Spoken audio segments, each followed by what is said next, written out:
Nice big clap. Nice big I clap. never know what that clap is for.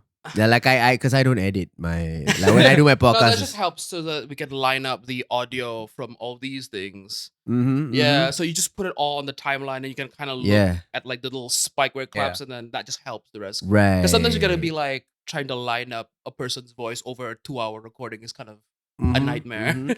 Am I like the first guest, or have you guys had like a lot other guests on this pod and like This you know? is the The second. sixth.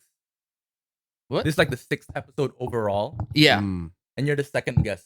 Wait, you guys only had 6 episodes? Yeah. Yeah. Man, I'm really catching you guys early, huh? Oh yeah. Like, you true. know? You're investing Yeah. early, bro. Yeah. Yeah, that's dope. We tricked him because he thought this was a big podcast, but it was not. No. We're just a bunch of small dudes. Truly.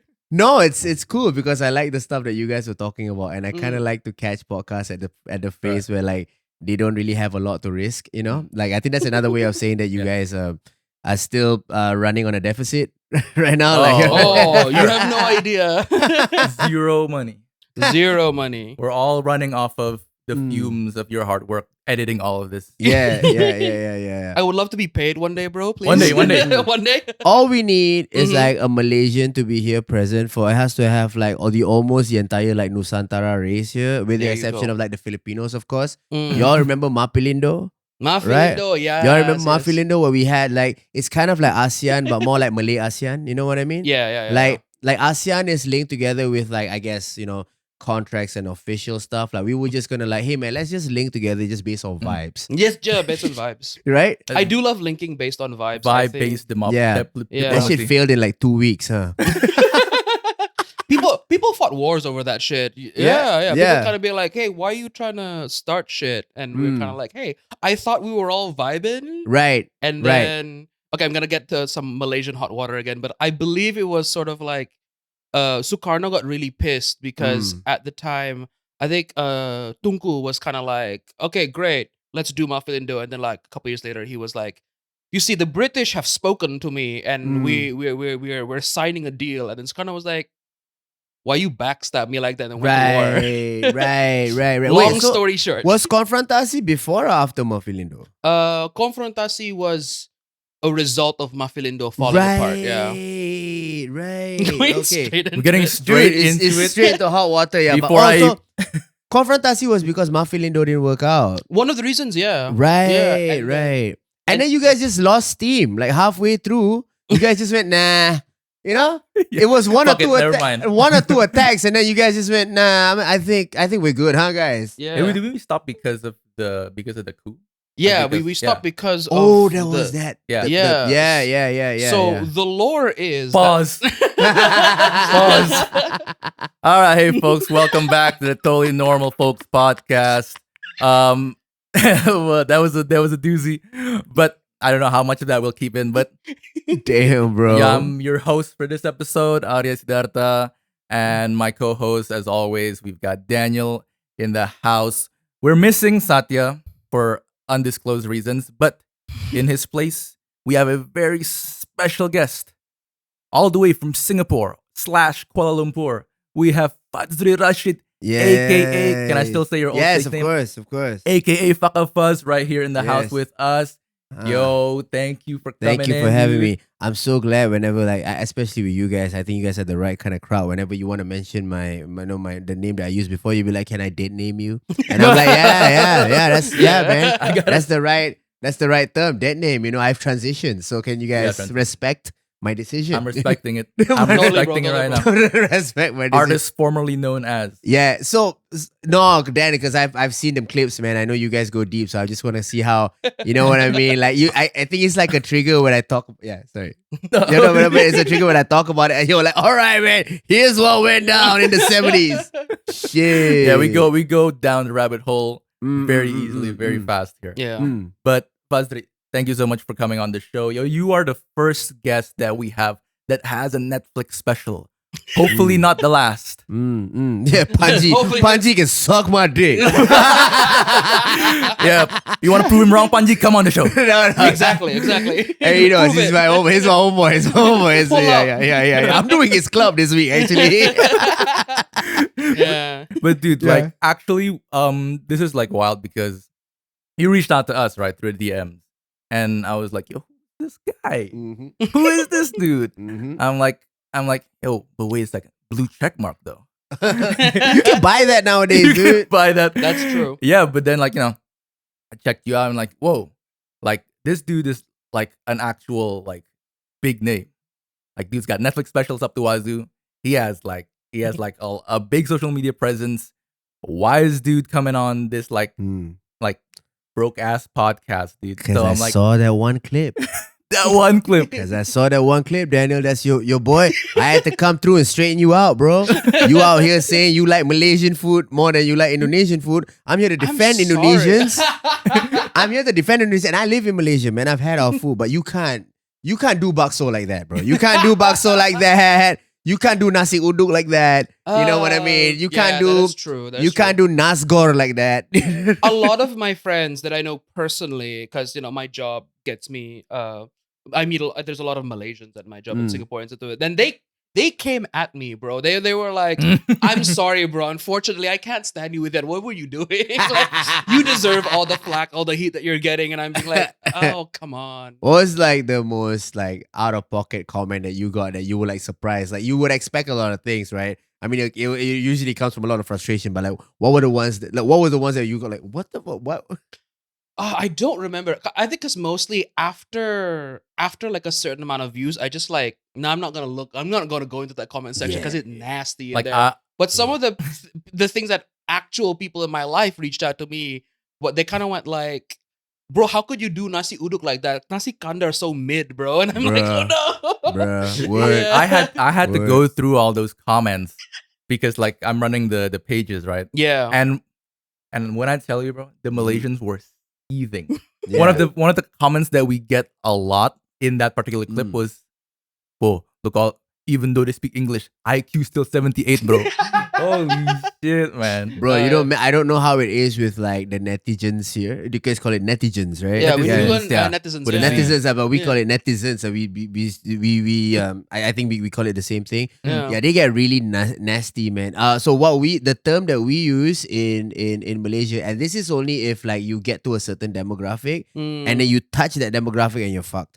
So it's called makcik bawang, right? Makcik bawang. Makcik bawang. So it's okay. basically like Malay aunties. So what they are relating it to that Malay aunties that get nasty and they gossip when they're cutting onions. You know what I mean? Okay. So that group, when they get onto the comment section, they're usually defending Siti Nurhaliza or something. You know when yeah, like if you like attack their favorite artist, Yeah. like they come at you as hard as K-pop fans. So will these come are at. the yeah. stands, but they're like Yeah. aunties. Yeah, auntie stands. Yeah. Wild, This dude. is pretty fucking wild, Yeah, man. I Yeah. think I've heard of those. Thank God, I Mhm. don't think we experienced it that much because Mm. I think we kind of reached more of like a Gen Z crowd. Although, like they Wait, still got the pretty- ones that are mad at you are Gen Zs?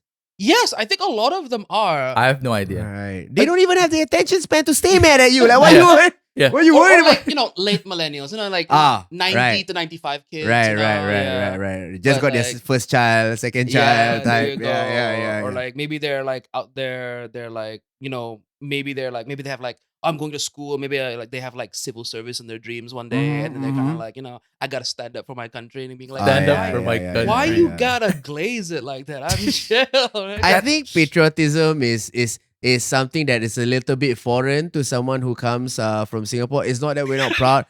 You know what I mean? You feel me? It's not that we're not proud of where we're from. We're proud at how efficient Singapore is, and we're Uh-huh. proud at how well Singapore is doing. Yeah. But the whole idea of like I'm representing my flag, it's probably stronger outside of Singapore than it is inside Singapore. That's true. You know what I mean? Like, That's so probably for if you were to tell me right now to my face, yo man, Singapore food sucks, I'll just go, yeah, fair enough. You know what I mean? Like, I'm not even gonna defend it. I'm not even like maybe people in Singapore would generally also would just be like, yeah, man, you got a point, huh? You could say that Yeah. because everything you guys do, we do a more sterilized version of. Don't you Yeah, agree? okay. Yeah. We do a Yeah. more sterilized Wait, version. what do you of. mean? What do you mean? Like whatever street food that you have, Oh, okay.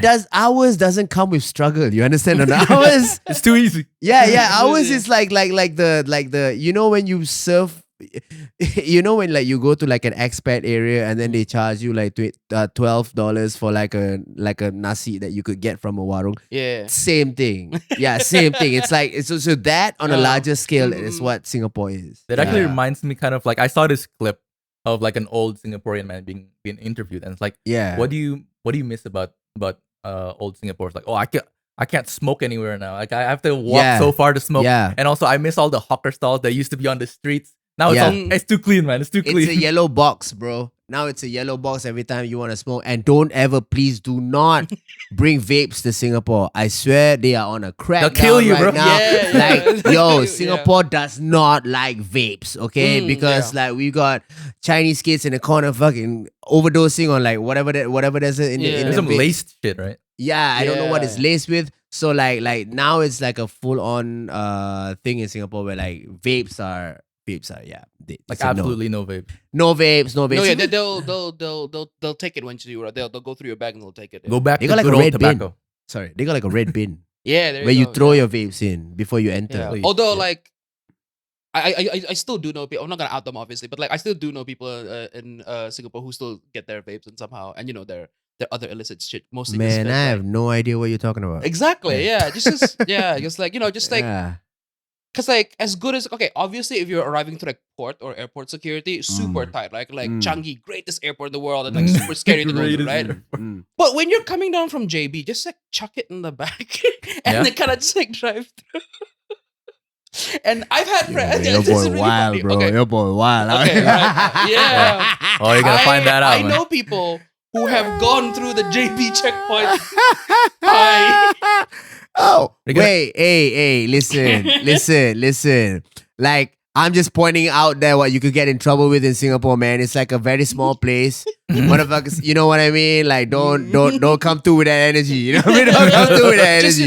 Just know what you're like. You fuck around, you find out. Just know what you're getting into. Dude, can I just say though, I think that what's fascinating, right, about there's a lot of basically we're divided politically, but like culturally we have a lot of the same kind of roots, right? Okay. So I think what's very fascinating is how the political division, right, has defined the use of language and also like what we do to try and differentiate the place where I'm from compared to yours. Like for example, Bahasa Indonesia is a language that's been standardized in Indonesia as like the official language, right?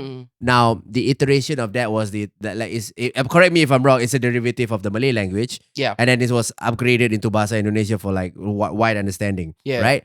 Now, some of the words that y'all use in Bahasa Indonesia means a completely different thing in Malay. You know what I mean? Yeah. So like sometimes when y'all be saying that shit, like I'd be like, what the, you know? Like my first girlfriend was from Pekanbaru. Okay, my first girlfriend was from when I was in high school. I went to a school in Malacca. My first girlfriend Pekanbaru was represent. but yeah, was Shout from Pekanbaru, right? It's a Chindo girl from Pekanbaru. Okay, and she said this to me. She said like I was too nonchalant. So she's like, it's like kamu ni kayak nggak butuhkan aku.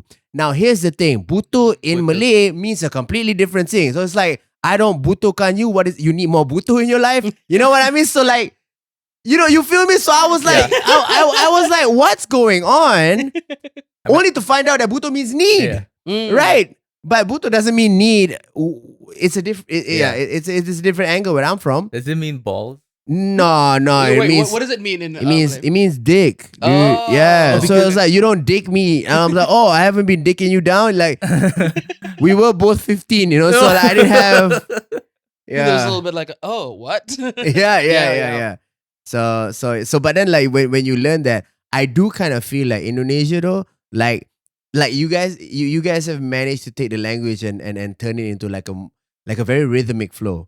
You made like bahasa like Melayu more rhythmic. However, Malay is somehow melodious than it is rhythmic. Does that make sense? Yes. Yeah. Yeah.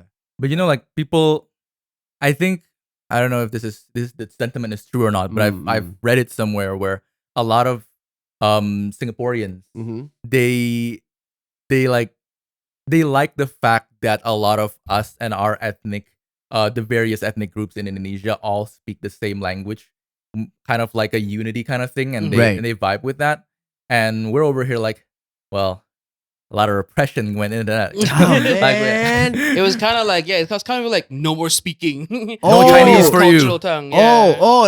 Right. So I didn't know that. So in the efforts to stand, through the path through where you guys wanted to be standardized, there was the some shit went down. Now you're just trying to say, oh, Yeah. cool. Like, I mean, a lot of it happened during the old man's time. Yeah. You Y'all had all an- know who we're talking about. Y'all had an old man too? Oh, Yeah. we had a, Yeah, I He's think old man, bro. The universal Southeast Asian experience have like, oh, there's that one old man. Yeah, in yeah, like yeah. the 70s and the 80s. He was around for You a ran long the time. country. oh man, Yeah. which old man do you think? Like, you know what?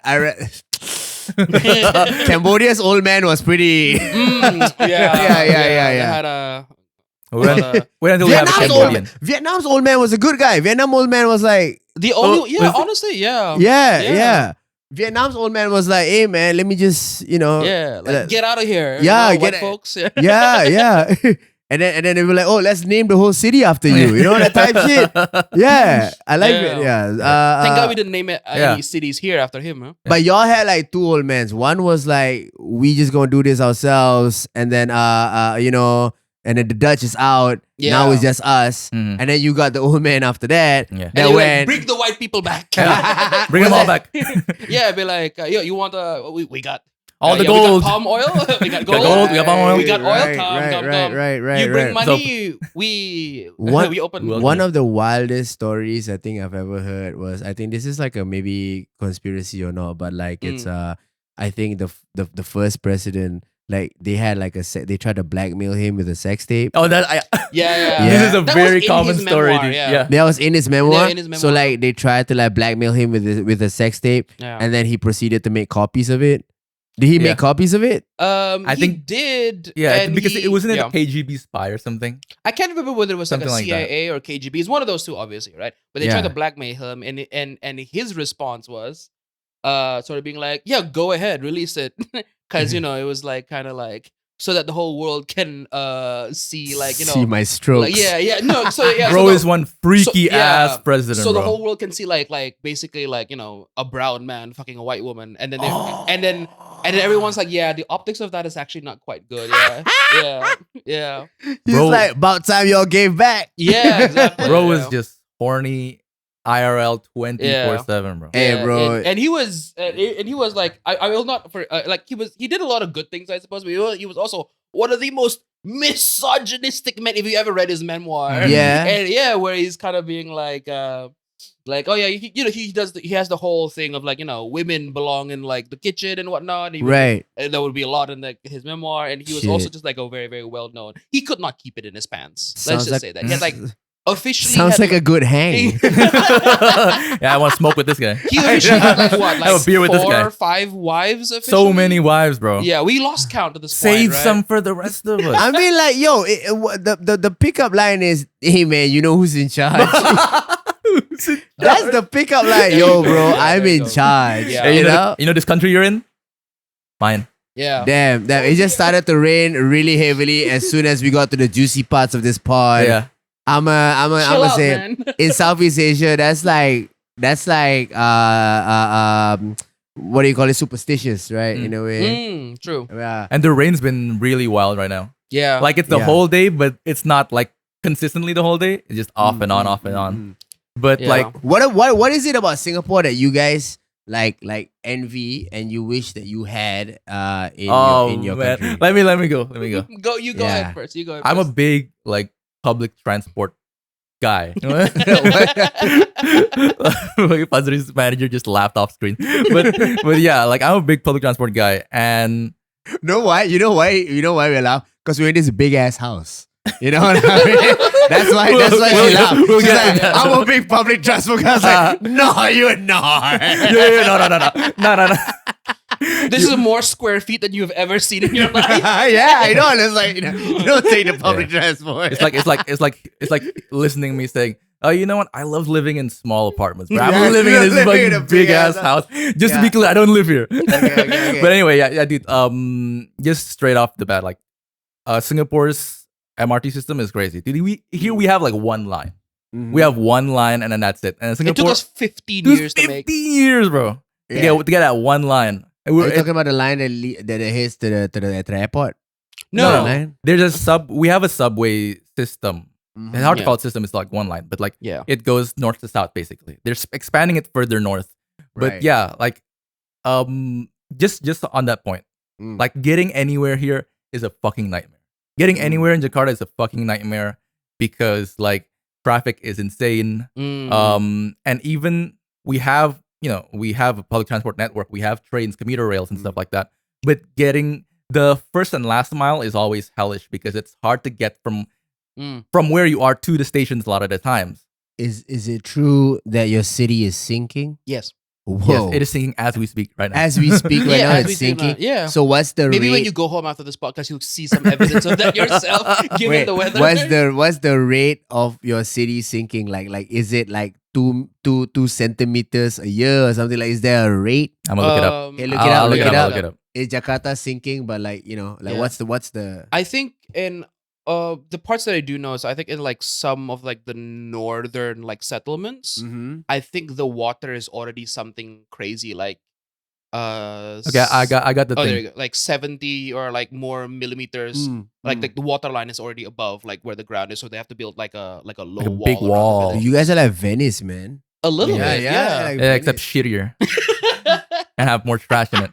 Yeah. Okay, this is from Google AI overview. So Yeah. like, take this with a grain of salt. Yeah. 25 to 30 centimeters per year. And That's that's a lot. and it's faster in some parts Bro. like North Jakarta. 30 centimeters a year Yeah, is dude. Yeah. is crazy, bro. Yeah. 30 centimeters. Some parts have sunk 2.5 meters in just 10 years. What's the cause of the sinking? Is just too many buildings or what?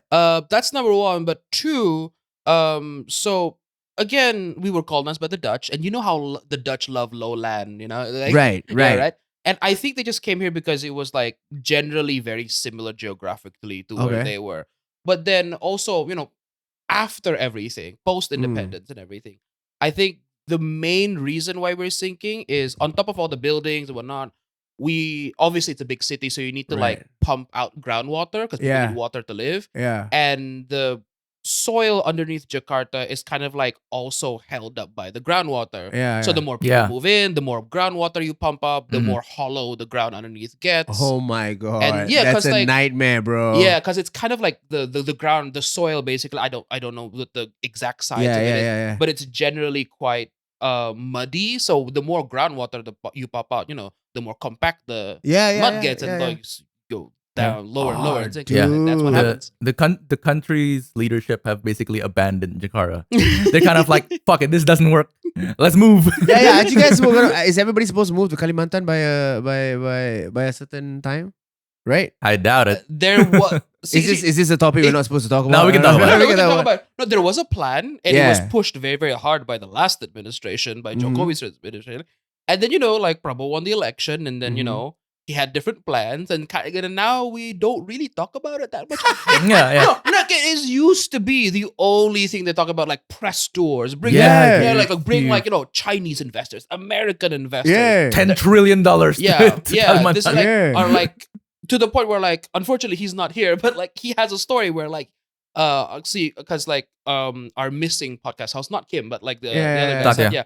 I believe last year, no, 2 years ago was it like Mm. he missed his wife's 2 years. birthday Mm. because they They made sent him him to- fly all the yeah. way out there to the jungle and do a Yeah. report. Oh, dude. Yeah, because they were pushing that shit hard, man. They were like, bringing all the investors. They had like parades and stuff like that, even though there was like nothing there, Mm. basically. That's crazy. It was That's just like- crazy. That's yeah, crazy. just So like now you park. guys just don't talk about it. It's 30 centimeters a year is Mhm. crazy. Bro. Yeah. That's like in 10 years, Yeah. that's 3 It's meters. It's like could be big parts of the city might be underwater by 2050, something like that. Yeah. That's crazy. And I just don't talk about That's it. in our lifetime. We're gonna get to Exactly. see. Yeah, I know. We're gonna get to see this city turn to Venice The- in our lifetime. No, yeah, exactly. It's a good time to buy high-rise apartments.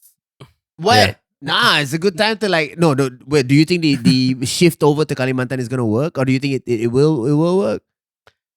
Well, Nah, I don't Nah, think so, all right, yeah. cool, Yeah, nah. cool. if Enough, we're like, being for real. all right, Because well, something, because like they came out with a report recently, right, where like only 10% Of the civil servants. No. Oh, but like they opened it up for like investment, Oh and yeah. only Mm. like 10% of that has actually been like snapped up by investors. So Oh, dude. on top of that, we don't actually have any money to build the Right. place. We just kind of Yeah. being like, Because the thing Oh, is, the dude. waters there kind of Look. fucked. I Dude, mean, the dude, weather, I- the weather there's kind I of fucked. wish our politics was as interesting as yours. Like we do not have anything Take it, remote. bro. We don't have Take it, bro. you we can don't- have it. we don't have anything remotely as interesting, which is like, I don't know, maybe a blessing. And also, I mean, it sucks for comedy, but like, you know, You'd make a killing here, bro. I know it sucks for comedy, but Yeah, like for give me just more material. generation, like generally everyday folk, like the recent one is probably something you might have heard of, and then when you're looking at it, you're going like, you know, Yeah. like we had like one corruption case, okay, Mm. where this minister of transport, he didn't even receive money, bro. He I know. received gifts, Yeah. and the gift was a Brompton bike, a Oh, yeah, I've heard foldable of this. bike. And dude, listen to how you're laughing right now. You're like, he went to prison for that, bro. That was a serious offense in Singapore, bro. Can you imagine a minister receiving a gift from someone that's not in politics? You know, can you imagine that? Just think about it. A politician receiving money from an outsider. That's Incredible, bro. That's like every other Monday, bro. Wow. Like every other Can you- week. can here. you Can you imagine? imagine? I find it difficult. You find I it find it difficult. you yeah. know? So when it happened to us, we were like, dude, every time I tell Malaysians this story, they'll be like, yo, free him, he's innocent. Free him. A bicycle, great, bro. Didn't Didn't even get his money's worth. So the man loves health. Okay, so Sue him. jeez, Yeah. God. Yeah, some people they get like flown out to private jets, I or, like know. casinos, I and, know. like, Ferraris. Like, he got a folding Yeah. bike. Yeah. You can God buy- forbid a man has hobbies. But was the sentiment when that news broke among general Singaporeans were like, holy shit. No, this was generally the reaction of like most Singaporeans when they heard it. They were like, oh, Yeah, it's okay. that's it. That's the only expression. Not There you go. like, because we were like, oh, he got a foldable. Did he get money? Not just gifts, right? Oh, wait. Oh, dude. Yeah, no. Let me say it. He got a foldable bike Uh-huh. and 2 Hamilton tickets. Straight to the electric Can chair, you bro. imagine- Electric chair, Bro, this man. I'm saying front row, my man. death Okay. penalty right now.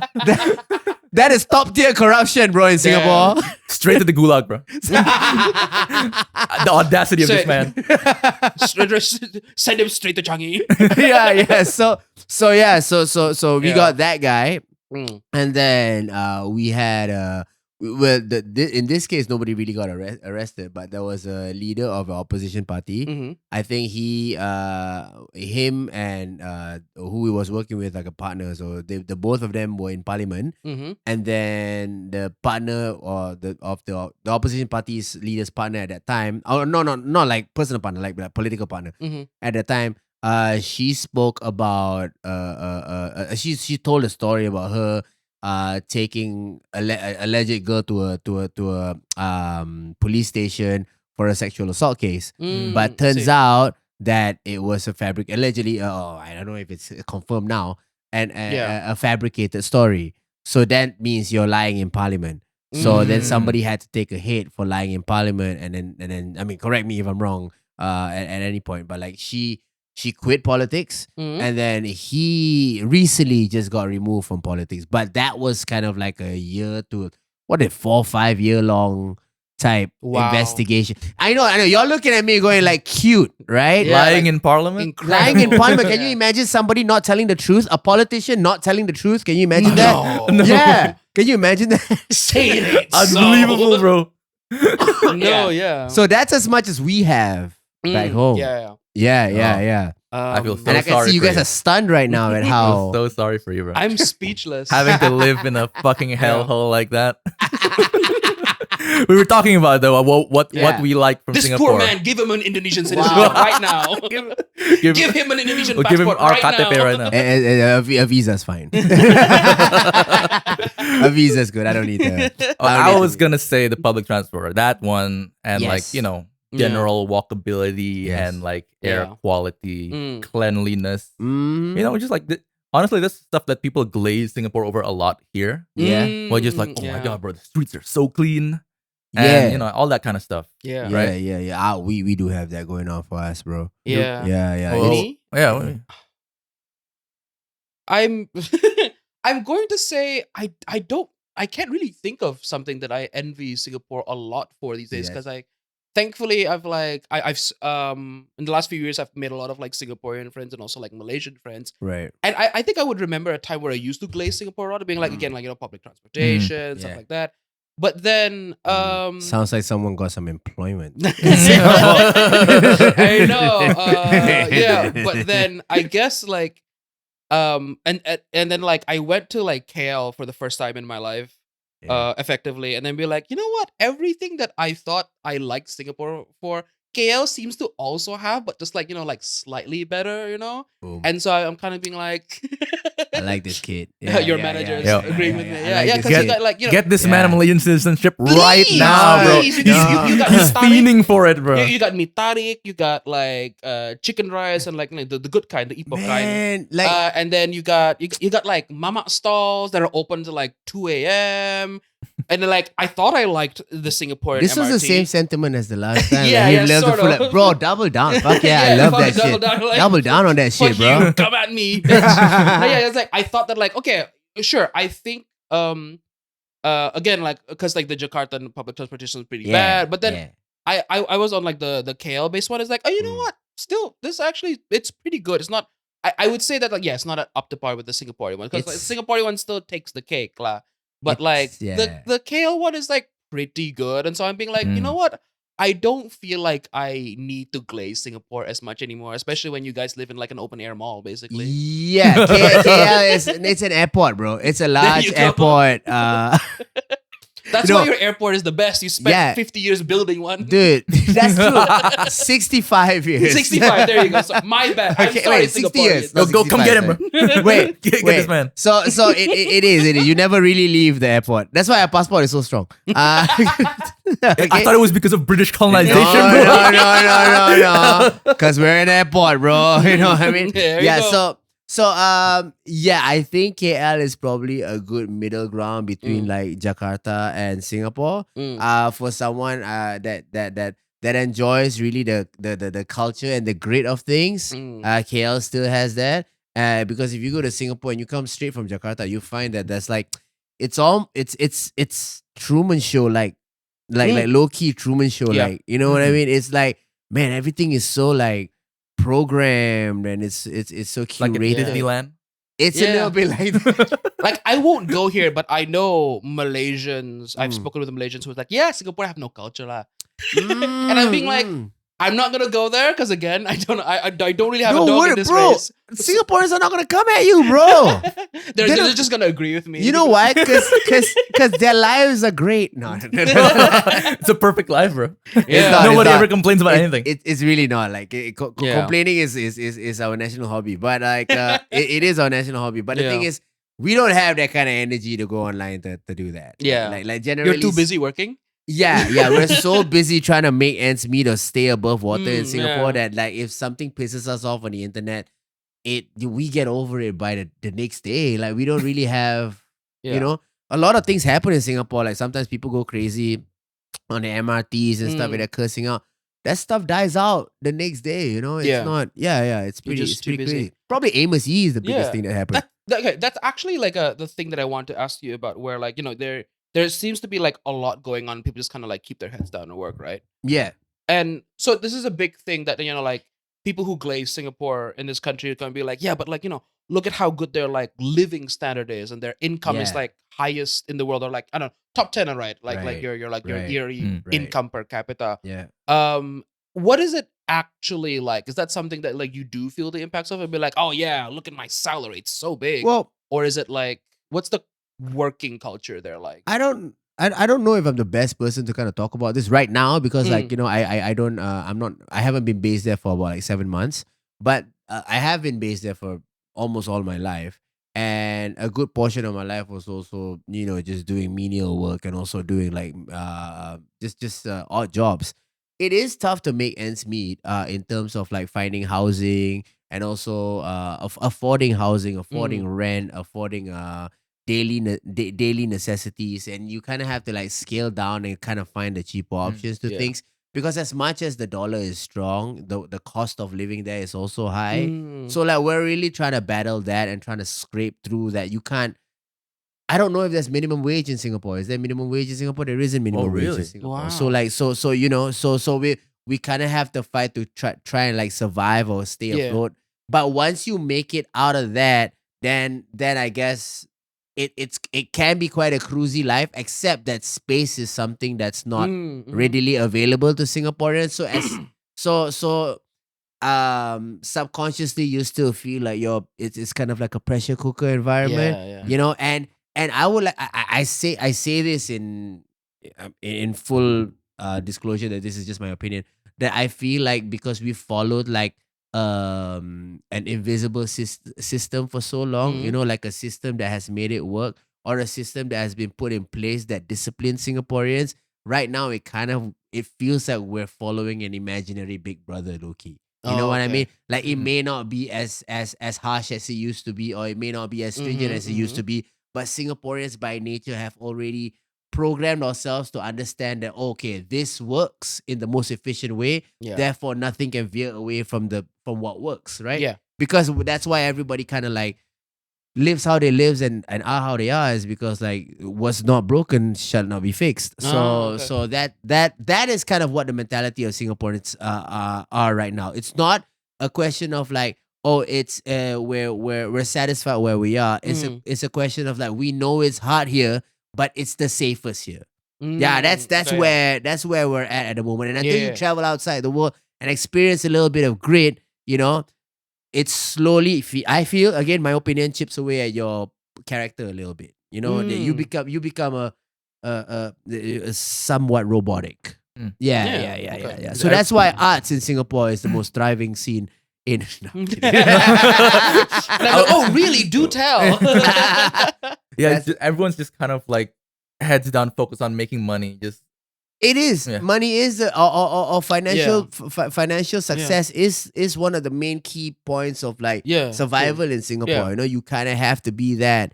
And granted that for every problem Singapore has, it has a solution implemented by the government that works well or semi well depending on your situation. You know, there's welfare programs. There's like there's not a big homeless population, but also there's like elements within that don't really suit individual needs. But then that's usually the answer that Singapore gives, where it's like, oh, what will you do about this problem? Oh, we already put this program in place. It Oh, we works put well this enough program. that Yeah, people, it's you already this know, program. okay. So that kind of like happens in the country, but it's small.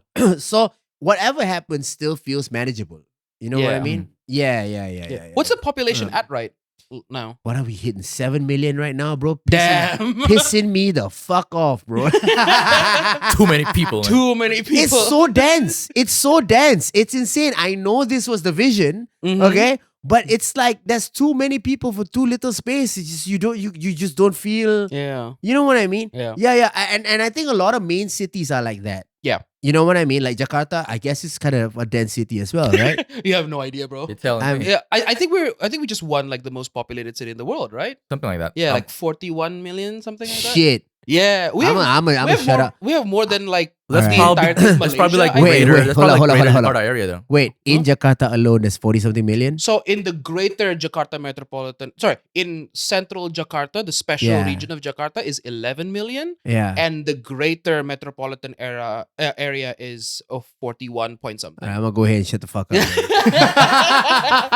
No, because We got you beat, bro. I out here with full confidence, going like, yeah, it's so dense with it. They're like, bruh, sit your ass down. Chill. Jakarta bro. has more people than I Go ahead, believe. shut It the is fuck The up. 11 population million. of yeah. Yeah, man. Yeah. All that energy for Yeah. nothing. No, but I do understand it. Yeah. I think it was like, again, I don't know. I come from, again, Jakarta, where it's just like you go up a building and it's just buildings as far as you can see. When I was in KL, I was kind of being like, oh wow, they have space for trees here, and it's like more trees than I would see here. Again, Wait, you were obviously, surprised by that? I think so. No, because I think like trees is something that I expect Yeah. to see in like a suburban area. Yeah. But once you enter a more like, central area, it's really difficult to like see like pieces of Yeah.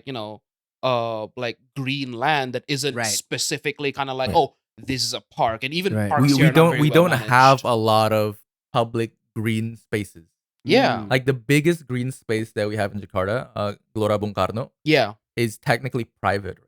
It's like It used to privately be owned. government land, Yeah, it and used- then they sold some of it, That's Mm. kind of like the which I'm sure was completely it's above completely the table. above the board. table. Everything was Dude, completely, would you say that like culturally you guys are a little more liberal or more conservative in terms of things? Because I've seen I personally think you guys are more liberal than it is in outside of Indonesia. If you feel like Indonesia is conservative, because like that's first of all there's a wide spectrum, yeah.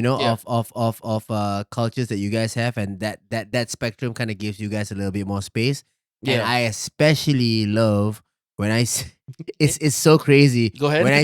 When I see these supermodels, right? Mhm. This just supermodels like fucking, bearing it all, right? Big ass titties coming out there going Assalamualaikum, looking like that. I'm like, wow. You know what I mean? Like Yeah. it's crazy. It's crazy to see like that. So I don't think that kind of uh freedom, or no, I don't say freedom. Freedom's not a good term, but like I don't think it's as liberal. Like we don't joke about for the comedians, we don't joke about religion or anything back home. Like Okay. over here, they do. I Yeah. think we do. I think it's Yeah, go also ahead. kind of like a Mm. topic that we tiptoe around. Right. Yeah. I think if you say Jakarta compared to the rest of Indonesia, Jakarta is definitely more progressive or liberal. Yeah. But I feel like that's like the case with a lot of major cities, Yeah. just in general. Right. We adopt a very like, we don't talk about that kind of like, like wait, LGBTQ rights. I'm like, yeah, they're here. Do we talk about them? No, not really. We don't. Right. Yeah, and Right. unless it like affects you personally, we tend to Right. be like, we kind of brush it under the table, which I guess Well, has its we kind of like a lot of people here, I guess it's just like, yeah, if you like stay in your lane, don't ask, don't tell kind of policy. Right. But generally, societally as well, what I found is, the usual joke of like, oh yeah, I'm socially progressive, but fiscally conservative. We're kind of the other way around, where we're I think we're from vastly different circles. My circle don't joke like that. no, some people do, I guess. Yeah. But they're kind of like, we are socially conservative, but fiscally very leftist. Because I obviously, with our founding father Sukarno, we had a big, a leftist, like I think we call it like Marhainism, where it's like, yeah, it's like to like power to the small guy, to the farmer, and That's so what I think call it Marhainism. yeah. Fuck, I'm gonna use that now. Yeah, Feel free to. Yeah, like Marahay, Yeah. like the whole concept behind it. Yeah. So like a lot of our policies are kind of like well, used to be, at least they're still quite strongly supports like the working class Right. people, where I think our unions are still pretty like decently strong, and like Mhm. our we The have unions are strong. yeah, technically, I Hey, think in some man. places the law, like, well, that changed with like the omnibus law, right, in 2021. Mm. But before then, it was actually quite robust, which is why the Like whole- like blue collar factory worker unions. Okay, yeah, and they're then pretty the, strong. and yeah. then Right. the legal protections around that. We also have BPJS, which is something like socialized healthcare Yeah. here, right? Which Mm.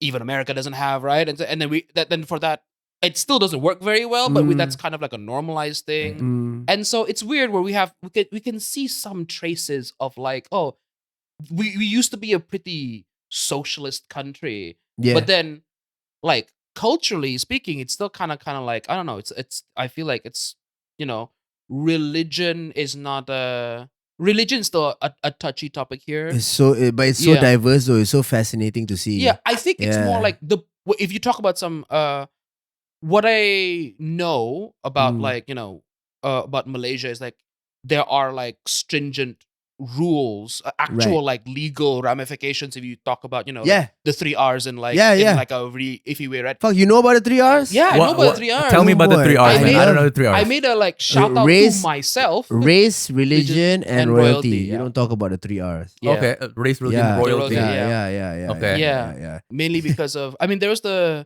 what was the big, was it the May riots? Which 13th May riots. 13th May Wait. Yours was in 19. Where was your Malay versus Chinese riot? Yeah. Ours was May 13 in the 60s. I forgot which year. I think 60. If I'm not mistaken, 65. If Yeah. I'm not mistaken, look it up. Kai, can you look it up? If it's May, it's 65. Just May give me a 13, thumbs up if it's 65. But like May 13th, I think 65. That was pre-separation, I think, or post-separation. If it's 65, yeah? 64. Okay, 64. pre-separation. Yeah. Okay, 64. Yeah. So that's pre-separation. Yeah. So I think that led to Right. the separation. Yeah. So yours was Then in actually, I had to do an assignment for that for my job where I wrote about because like the Sedition Act was also a big thing in Malaysia, right? Where they kind of like, you get the Sedition Act, Yeah, you get yeah, right and yeah, stuff yeah. like that. So yeah, we have like Was yours in 98?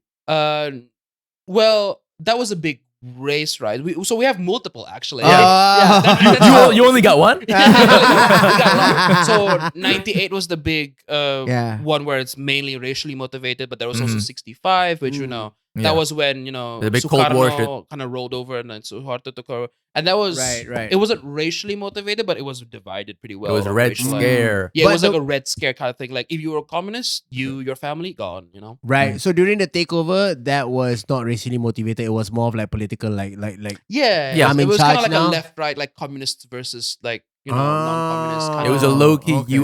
US backed. Oh, yeah. US Yeah, back they're regime all up in change. there, yeah.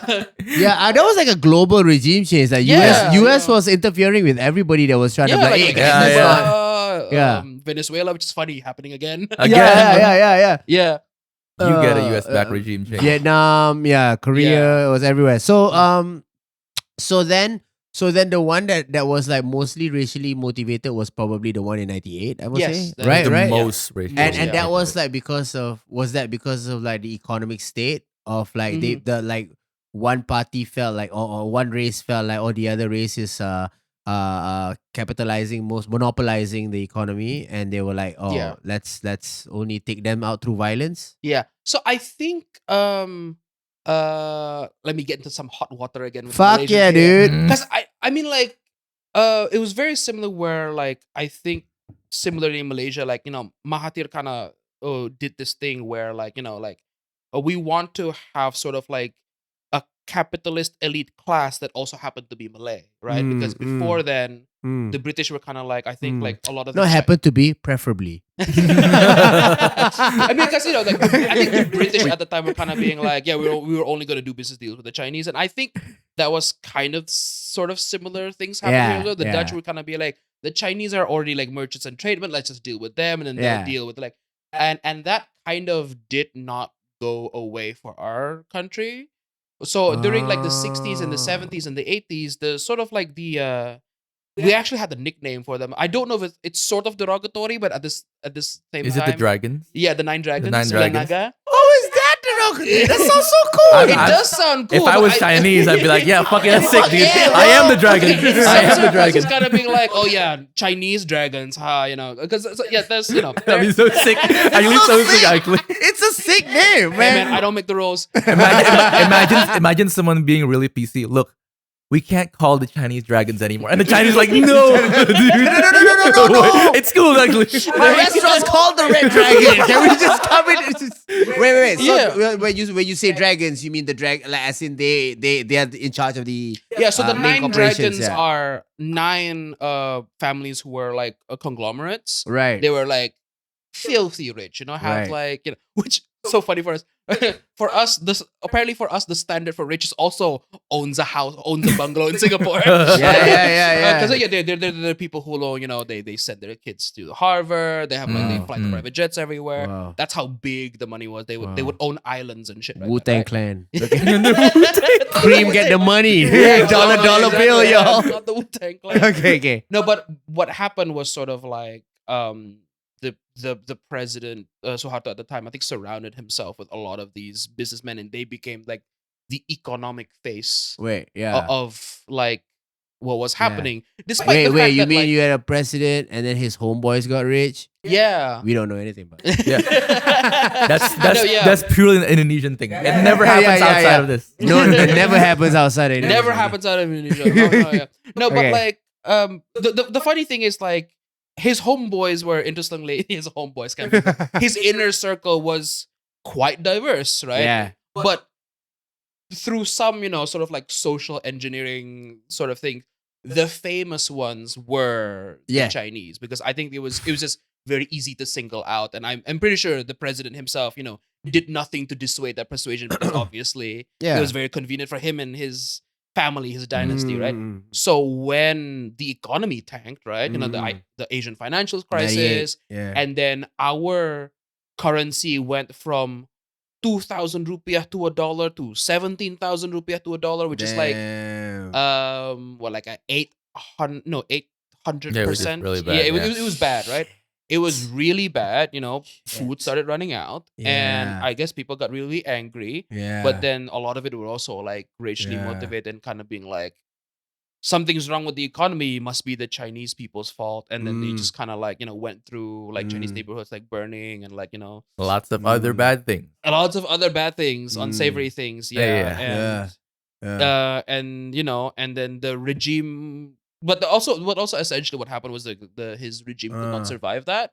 And they I'm kind trying of to being find a like, yeah. similarity where a marginalized groups of people finds out that their problem was actually another group of people that's good with money around the world. I don't know where to draw that. Yeah, It's on the tip of my tongue. I don't know where to draw that yeah. parallel. You know what I mean? Like, Where do we go from here?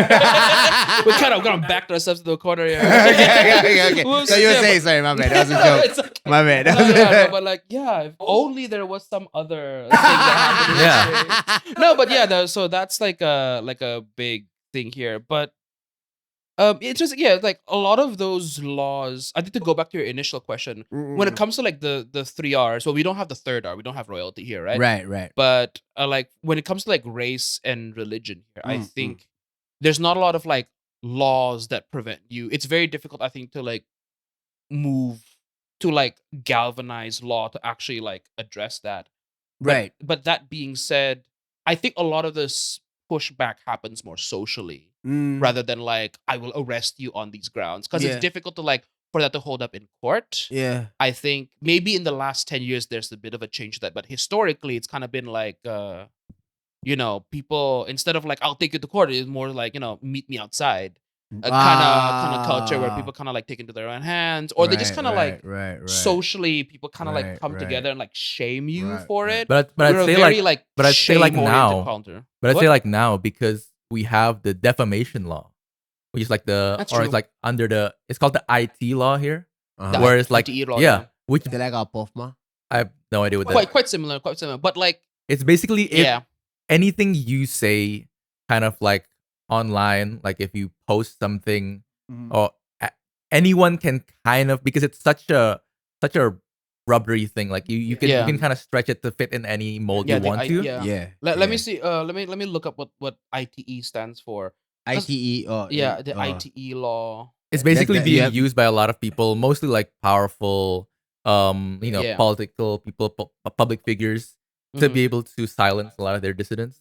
Kind of like, Right. because it fits to anything. Like you say anything kind of bad, oh, this is like you're defaming me, so I Oh, can take you to yeah. court, and like the legal precedent is there. Oh well, we have that. We have that on a lighter version. It's called POFMA. It's the Proliferation of False Media Act. Is that? Oh, Yeah. got it right. So, Yeah. so Let's yeah. So That's that yeah. Singapore So education so comes in. it's kind of like the same thing where like if they find that you're saying something that is like, well, they deem it under false media lah. So if they're like the information that you're False saying media. is like this is false information, then they can POFMA you, and I guess within that if you're a Singaporean, you have to pay a fine, and if you don't pay a fine, then you might serve jail time. It's pretty straightforward, there you man. go. It's pretty straightforward. What we googling, bro? I was trying to Google it. Or I was trying to Google like what the law that we had was called, because I believe initially the law was created to sort of like protect online transactions, because people were getting like scammed online. So I'd be like, oh yeah, we Yeah. need a law that covers like anything that happens on the internet. Thank God they made it, because no one gets scammed ever again. Yeah. No way, bro. Yeah. Yeah. Wait. You guys said that one thing where like you ban like TikTok, TikTok sellers or something like people, but like TikTok marketplace, Yes. right? Yeah, the TikTok shop got banned until they signed a deal with a local company. So so now whenever you open TikTok here and you open TikTok shop, it always takes you to like a Tokopedia portal instead of like a free. It's so interesting, man. I'm on your podcast and like you think that you're gonna ask me questions, but I'm more curious about your. You're like, there's so discovering much I'm things not about our discovering country. things about Indonesia. I was like, no, let me ask y'all. Yeah. What the fuck's going on? I'm super interested in what's going on. Yeah, right this is now. because you're asking him questions, and then like anytime you ask him a question, it's like a 30-minute tangent. And Unfortunately, we have to find ways to kind of halt the brakes on him. Hold on. We have a guest here, bro. No, yeah, exactly. You know. No, but it's cool. So you yeah. So but that was a small thing, right? A TikTok shop thing. Yeah. Sort yeah, of. yeah. That was the recent. So the recent riots that you guys said is so crazy, bro. There's so many things that happen in this country, bro. Like you know what? Well, feel free to ask me about the colorful politics of my country. Oh, we'll get anytime any questions raise up. Okay, Yeah. anytime you feel like, man, in Singapore, like. Recently, you guys just had another riot. The one with the Grab driver. Yeah. I mean, rest in peace. Apan but Kurniawan. yeah. So he got run over by a police car. The tank. Yeah, it's basically a tank. Yeah. It is a tank. Yeah. Yeah. So he got run over by Yeah. a police tank, Yeah. and that was so unfortunate. And because of that, and that was during the riots, because the riots was based on this. I mean, correct me if I'm wrong, but it was based off like the dissatisfaction over a salary increase. Yes. Yes, basically. It's basically politicians' salary increase. the House representatives Yeah. basically got a salary increase by like 30 mil or so, something like that. I can't remember the exact number, but basically it's an allowance, Yeah. housing allowance. Housing allowance. Like, yeah. This is extra money so that you can stay in like a nice place. But you gotta keep in mind, like 30 mil in Jakarta buys you a lot. I think what they were asking for is like the housing allowance that they were asking for was 10 times the minimum wage right a month. And so people were kind of like, I can barely eat. yeah, And yeah, they yeah. already live in like yeah. second houses. So And yeah, when they you like get dancing in parliament and shit. There was the dancing stuff, yeah. They were dancing, they were sleeping. There's so much people just like dozing off and stuff like that. Yeah. They'd be sleeping, they'd be dancing, they'd be watching porn straight up. Whoa! Whoa! Whoa! There are cases of that where someone like they're just on their phone, just like watching Just porn. casually watching porn. Yeah, in the middle of a section. Yeah, No, it just got big. This happened like they literally can't help it, bro. Like, I gotta do it right now. Yo! Imagine if that shit happens in Singapore, bro. Imagine, No, dude. ain't no way. We had one guy almost doze off. Like one time, Almost. we remember it till today. We remember it it was such a today. historic It's a event. historic moment with that guy. And then we had another moment where our former prime minister, he was in some. I think his question. There was questions about him, and something to do with his brother or something. And then he just went on and he just said like. He just went on. He went on a stand and started like, "Well, he's my brother," and then like he walked away. Something like that. Yeah, Something like I that. see. Like, but like that was like when he spoke a little sternly out of character in Parliament. Like our parliaments, dude. It's like the most. There are no arguments. There are only discourses. Okay. Yeah, Right? I've seen some of the footage. Right? Just boring as hell. Yeah, and then like issues are raised for. You know what a parliament is like actually functioning like how it actually supposed to function. Like we follow the rules because it's in the rule book. They love their rule book. It's They love in the the rule. rules, bro. It's in the rule book. You're just supposed to raise an issue, and then it's discussed by a panel of the people in the seats of the parliament, and then they take a vote. That's a democracy. Yeah. And then we see all these other people in your parliaments dancing, watching porn, fucking Yeah. yelling at each other and Yeah. shit. I will say though, I think Singapore, Malaysia, Indonesia, I think so like we do get a lot of drama here, and a lot of it's either like very, very like goofy dancing stuff, but there's also a lot of drama that happens behind the scenes in our Yeah, that we parliament, can't right? see. What are your thoughts? Because I'm sure I don't know if you've seen this, but I'm sure you've seen it as well. Malaysia. Because I think when it comes to like the parliament, Malaysia takes Oh. the cake because I so many times I get like the Malaysian Malaysian Parliament Parliament compilations Yeah, yeah. where It's the best. people were just like going off on each other. Going Now, crazy, bro. this is show I love business. that, bro. I love that. so Malaysia much. Parliament Core. Right? Yeah, exactly. Just burr. Tarik balik. Incredibly hilarious. I'd be like, oh, this is a show. Yeah. I do really like that. Sometimes I'm being like, damn, why can't we be funny like Yeah, bro, this? care about your job. It's crazy, and they will never apologize in Parliament. It's crazy. Like, so there's one time I think our former when I say our because I live in KL now. Right? There's our Malaysia's former Prime Minister Tun Dr. Mahathir. He went on and he said something like I think he said I can't really pull word for word what he was saying, but basically he was saying that the government needs to take on or listen to the voices of the people, you know, instead of just instead of just doing everything that they will themselves to do, you know, and not caring about whatever he said something like that, and then somebody went on the mic, macam Tun buat dulu lah.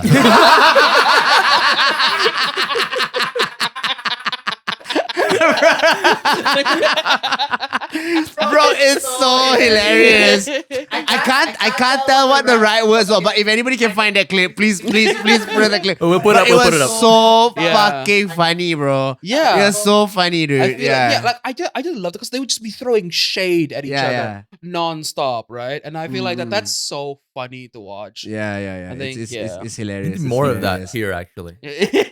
Yeah, I do you guys find that? How old are you guys? We're 28. this Yeah, year. so we're both born 97, right? Yeah, we're 29 this Son, Yeah. yeah. Do you find yourselves like because like for Singaporeans we don't really get interested in politics until like a lot later in our adult life, because when it comes to a point where when we want to do things that involve policies by the government, like, you know, national service maybe, buying a house and all that, but like generally when you grow up you're quite in a sterile environment where you don't really need to care about politics. Is that the same experience here in Indonesia, or are you very well aware of politics at a young age? I would say at a surface level, maybe, if you're a kid, because like it's very like the pomp and circumstance and just the ceremony of like politics is permeates your daily life from a young age. I remember I had like my family is big on like this one particular party. It's the PDIP party. Yeah. And I remember as a kid I would have, you know, a lot of like party merch and shit like that. I'd have a PS2 memory card, and on it was a sticker, like the Red Bull sticker of like the party. PDIP. Yeah, Bro, PS2, bro. I know a couple of your parties. That's PDI Perjuangan. Yeah, is that still around? That's still around. Yeah, That's a Golkar. Is that still around? that's still around. Yep. Yeah, That's still around. That's it. I don't know. you can name it. Yeah, those are the only two I can name. Yeah. But yeah, but even Are those two the biggest ones? I believe so. PDIP is interesting because it's a party that is big with a lot of non-Muslims.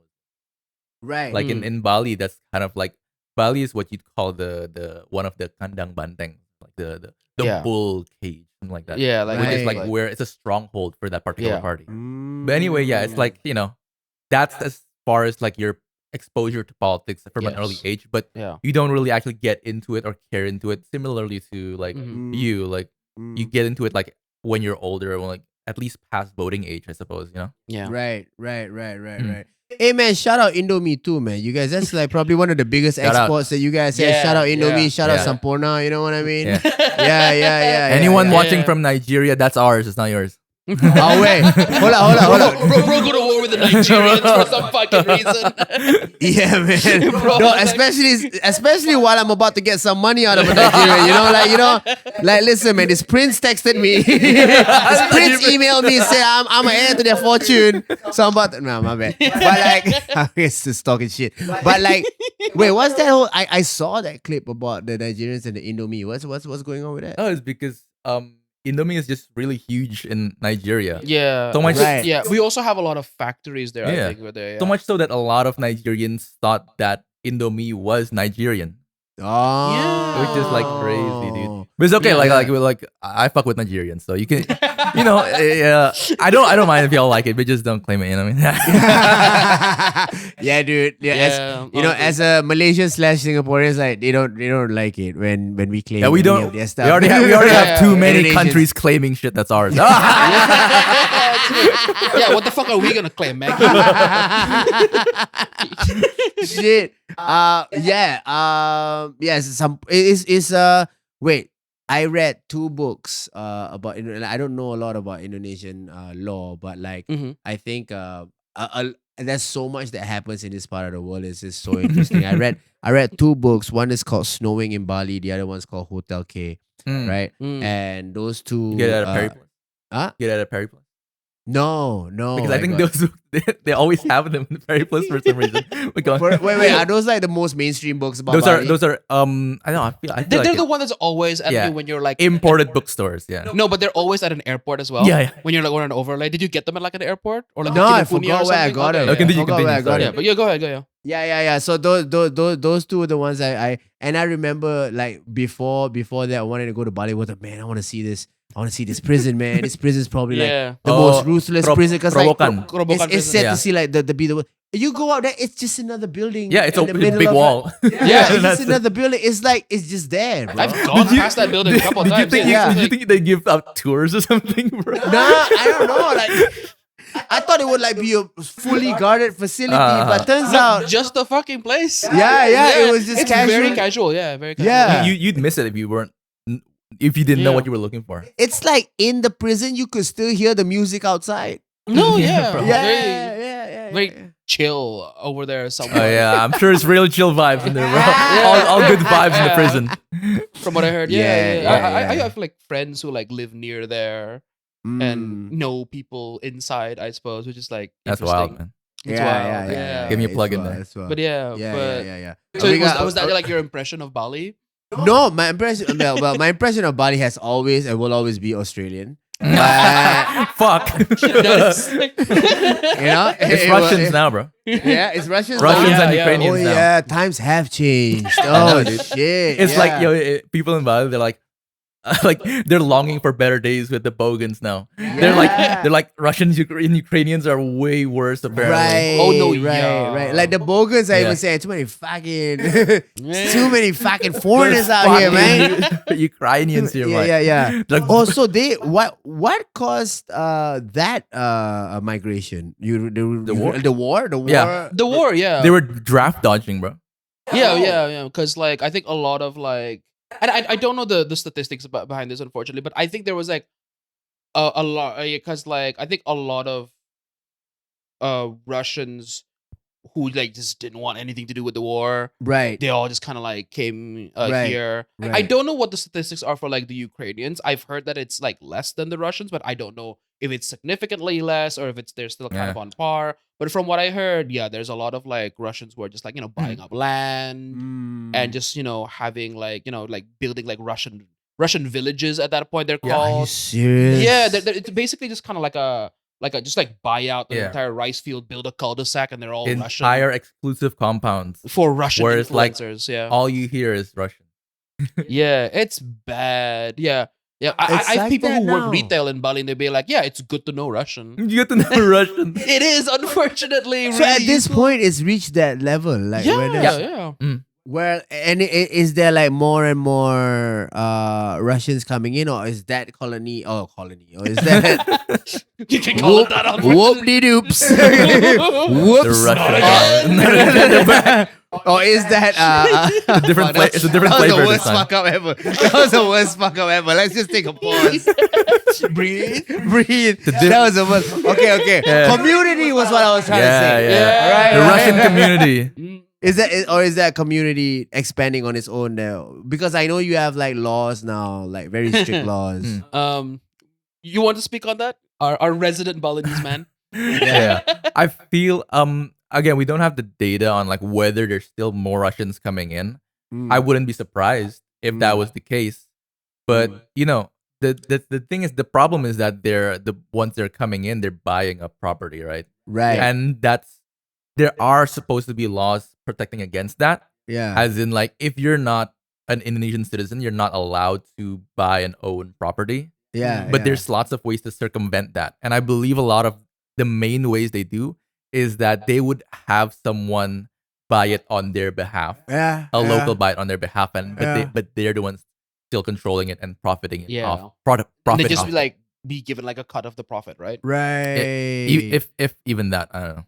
If Right. even that, no, yeah. Yeah, but it's very easy for the one that's owning the house to just go like, "Hey man, it's mine now." Mm. You know, like Kind of, yeah. right? Because you don't have any legal documentation to protect you as a Yeah. foreigner when you're here. So I guess that's the. But I guess they would rather take that risk than like go to war. That's true. Yeah, And yeah. from what I've heard, they also like again because like the people who move here are probably also like quite are Well off. relatively wealthy. Mm. Most of the times they just they just bribe like the local like the land office or like the bureau of like whoever manages the land. They just pay them off, Right. and then after a time you'd be like, because what I've also heard is that like there's certain land that's technically like like these are like tanah adat, which I believe is sort of Yeah. like Like- ancestral land, Yeah. I guess. Yeah. So Where it's like, oh yeah, you cannot own this land is not for sale because it's in like Malaysia we call it tanah pusaka. yeah, there you go. Yeah, Yeah. So it's similar. But somehow, the settlements and the communities somehow end up They there must have anyway. given them Brompton bicycles. They're like, "Fuck, our only Which weakness." connects full circle. My man, Our only my weakness, man. Have you Brompton bicycles. considered? You know what I mean? Have you considered Yeah. giving the Russians Brompton bicycles? Or God forbid, 2 Hamilton tickets. Not one, but two, bro. One's not enough. Once you get two, Not enough. once you It's get Three is two. too much. It's- Two. I wish there was a song from Hamilton I could quote right now, but like I don't know any of them songs. But Like 3 Hamilton tickets. What am I made of money? Oh, that's such a dated thing because Hamilton think it's probably big in like 2015, 2016 or something. this like that. was around. No, this wasn't around 2016. This was like 2 years ago. 2 years ago. Oh shit, they're Two? still hot shit. Okay. Okay. Oh no, this was when Hamilton came to Singapore. Oh, Mm, yeah. I suppose, yeah. No, the Hamilton tickets was not for when Hamilton came to Singapore. I think so. I think it was Brompton. It was Brompton. A Wow. Brompton bicycle. If we could list down, let me ask ChatGPT. So many things you can do with a bicycle and 2 Let me Hamilton ask tickets. ChatGPT. Do you talk to your ChatGPT like how you would talk to a homie? Yeah. Yo, what You good? were No, I don't talk to things- ChatGPT. Yeah. Right. I actively avoid it. Oh, for Yeah. real? I'm also like actively against. There used to like, be AI use. although now I kind of can't avoid it. When I Google search, I was like, principally I'm like, I don't want to use AI at all. And I Google something, oh, that's really convenient actually. Yeah. Every time you Google something, AI The AI pops up. overview, Like, like- you, exactly. yeah. So You- at this point, it's unavoidable. Yeah. But I Yeah. try to Try our hardest. avoid AI whenever I can, which is Mm. super annoying because they won't fucking stop like forcing it down our mouths now. Like I open Mm. Google as AI. I open fucking. I want to write an email, or I open Google Docs to work on something. Like, would you like AI to help you? Like, no, go. One the fuck day away. we'll have. Oh wait, so they ask you that before that? They Yeah, ask sometimes you? they just being like recently I made like a slide on a Google Slides, Mhm. and it's kind of being like I put down my information and like I put it out, and then kind of like also like insultingly where like they're like, would you like AI to help you with that? And I'm Mhm. being like, bro, I'm doing fine with my own slides. They're Why like- are you calling my slides ugly? They're all saying Yeah, they would say, like, these slides beautify with fucking suck, AI. bro. Let AI do it for you. Yeah. Imagine Yeah. imagine having in the future AI Dude. stand-up comedians, bro. No, that's 1000% the fear now. Like every single job has been like AI is learning how to do Mm. every job as well as or maybe even better than a human. Mm-hmm. So like I think the fear right now, and this is like a big thing, which I don't think I ever see in my lifetime, which is that like AI I don't think it will form consciousness, but it's like sentient enough to replicate everything that a human can be. Mm-hmm. So take this for example, right? Like whenever do you use Waze here?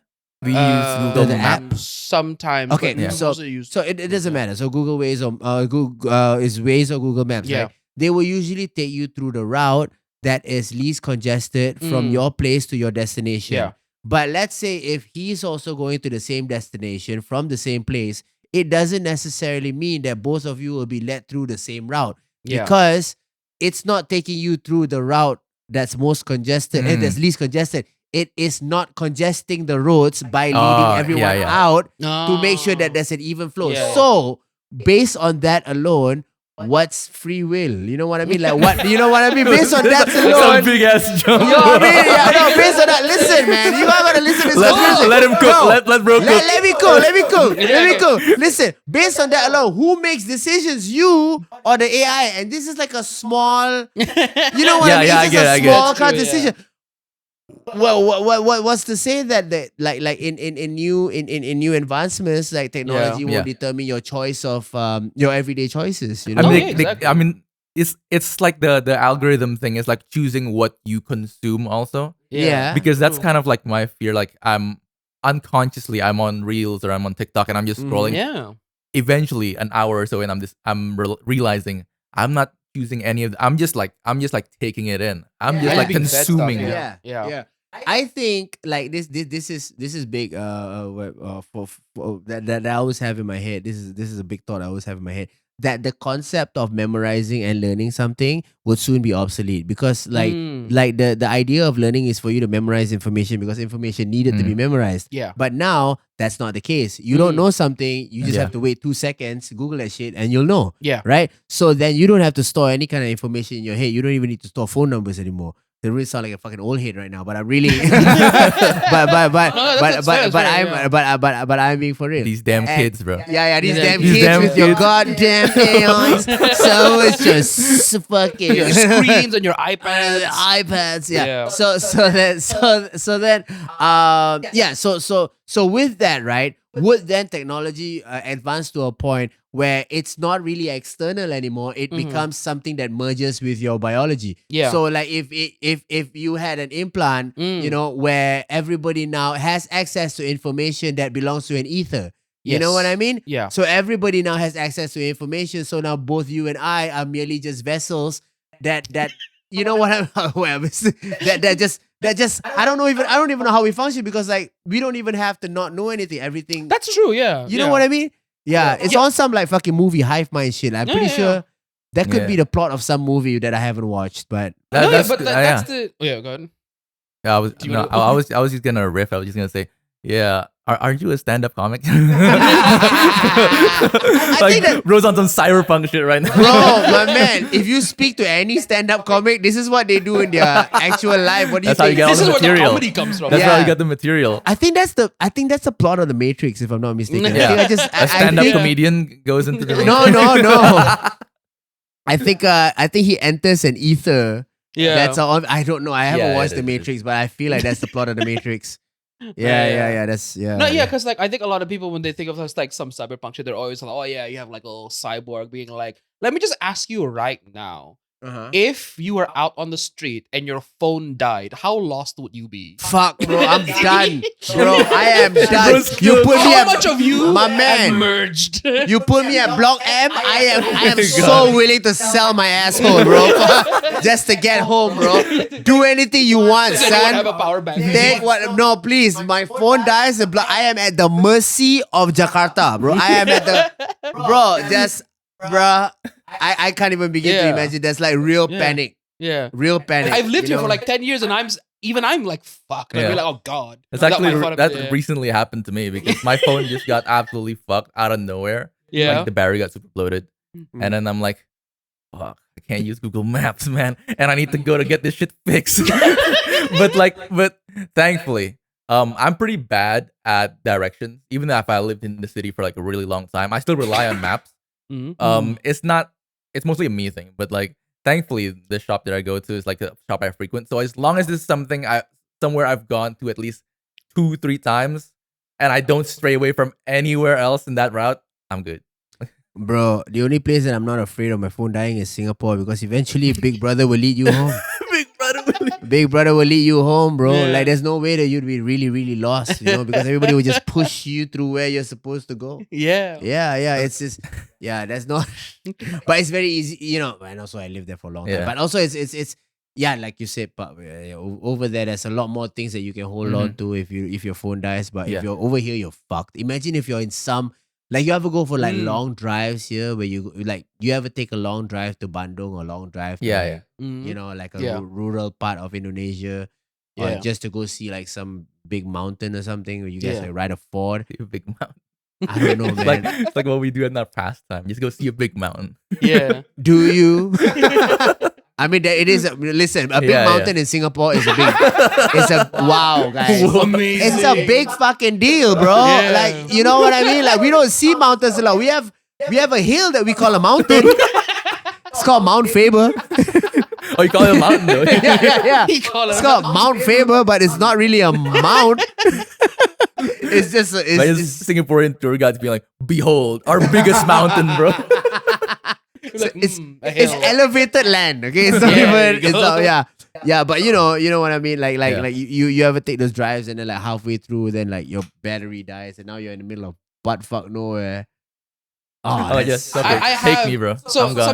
something similar actually did happen to me. It had happened. I'll never forget it. It happened in 2023, Mm. and I was sightseeing in KL actually, and then my phone Fuck, died. KL. Yeah, in KL, and so because also like here there are a lot of like ATM machines or like Mm, ATMs here, mm. and what I found out when I was in KL was like there's a lot less ATMs here than there are in Indonesia. Because in Indonesia, you walk 50 meters, you find Mhm. some sort of ATM. Mm. Apparently, there there's only in like specific places, and it's also very very cashless there as well. Right. And there's also like you need public transport, but like a lot of people also go around. They get around with like Grab over there. right. And so there I was in like I think like going like Tianhu Temple, and then like my phone died. I'm being like, I'm stuck on a hill.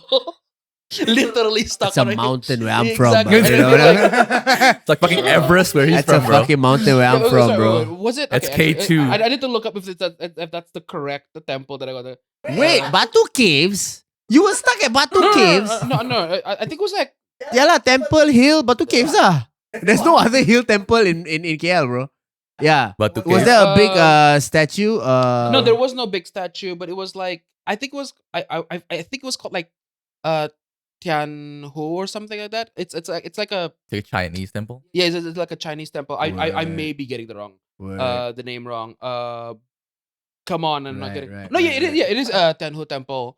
Oh yeah, it's the one. And so I was like, I have Never no been. way to get a Grab. Yeah. I have no cash with me. Oh, I fuck. do I do have like a touch and go card. So I'm being like, I have a touch and go card. And I'd be like, I walked around the temple looking for a power outlet. I could not find a power outlet. Oh, I had a fuck. jug. And so I went, okay, cool. I have a touch and go here. Yeah. So I will walk for 45 minutes My man.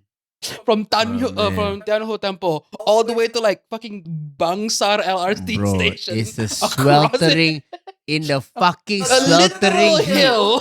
Oh my god. And then so I just walked. I walked at some point. I walked from like a wealthy neighborhood to like some like terrace houses down to like some like Mm. like apartment blocks. I Mm. walked over Mm.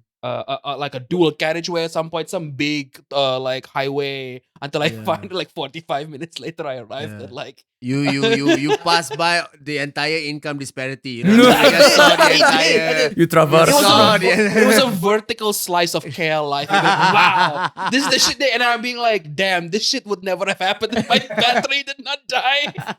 That's. I would have just taken a Grab to the nearest LRT station. 45 minutes in the heat of Kuala Lumpur. It's wild. Oh yeah, I was sweating. It's I was like, wild, bro. Yeah.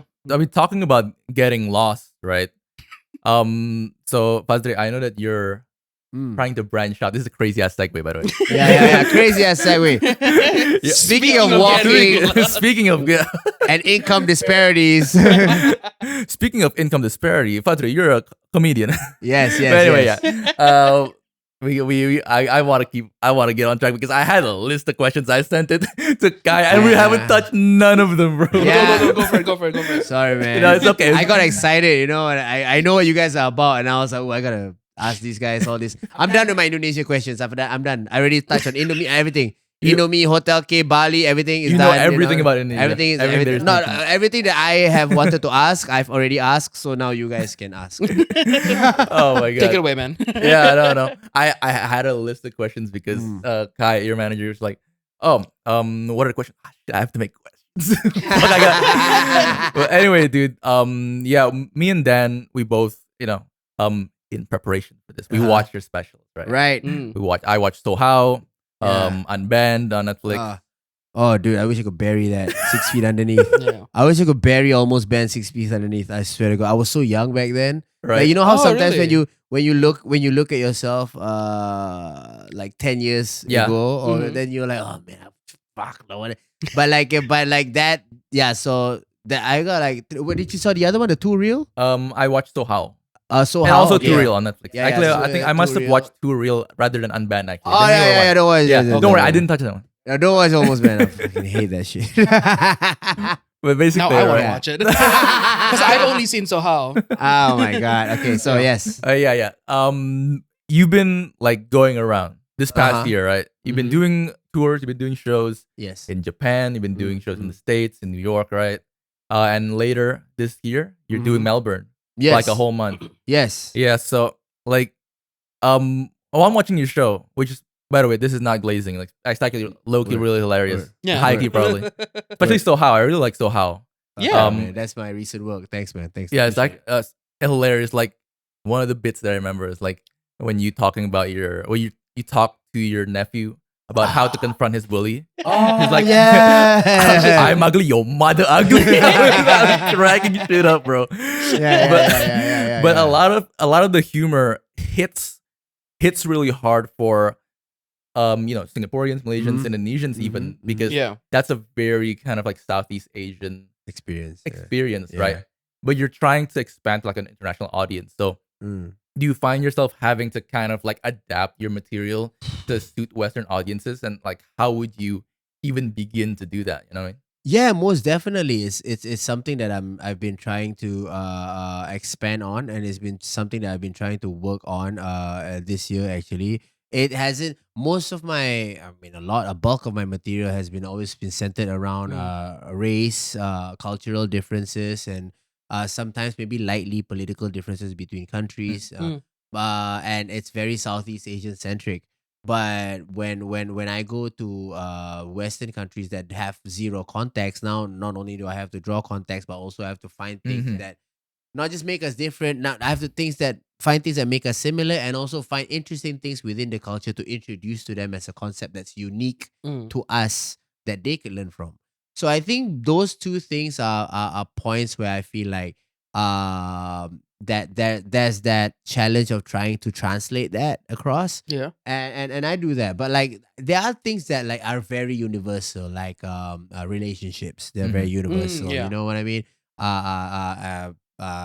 This the exchange between you and your parents, stuff like that. Yeah, Those are very those are or dealing with a sick father. Like I talk about that in my upcoming special. Mhm. So those things can link with an international audience, because when I'm in Australia, I most of the time I don't know about this year, but most of the years I'll do a tour for my own show, Mhm. and then for a month I'll be given the opportunity to do road shows where we travel to rural parts or maybe just small towns in Australia to Oh. introduce us to introduce the Melbourne Festival to them, so that they will in hopes that they will come to Melbourne when the festival is happening. So a lot of the times those crowds don't have no idea of like the context of Singapore, or Yeah. Indonesia, or Malaysia, that you have to like kind of introduce that to them.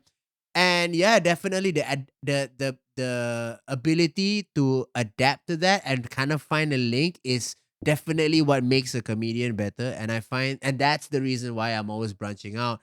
And right now, even in Indonesia, that I'm here a lot, and I'm based out in KL, and still working out of Singapore, is to just have that. You kind of have to get out of Singapore to kind of, Mm. yeah, it's just a nice way of saying that you need to be in touch with culture, and you can't do that when you're Yeah,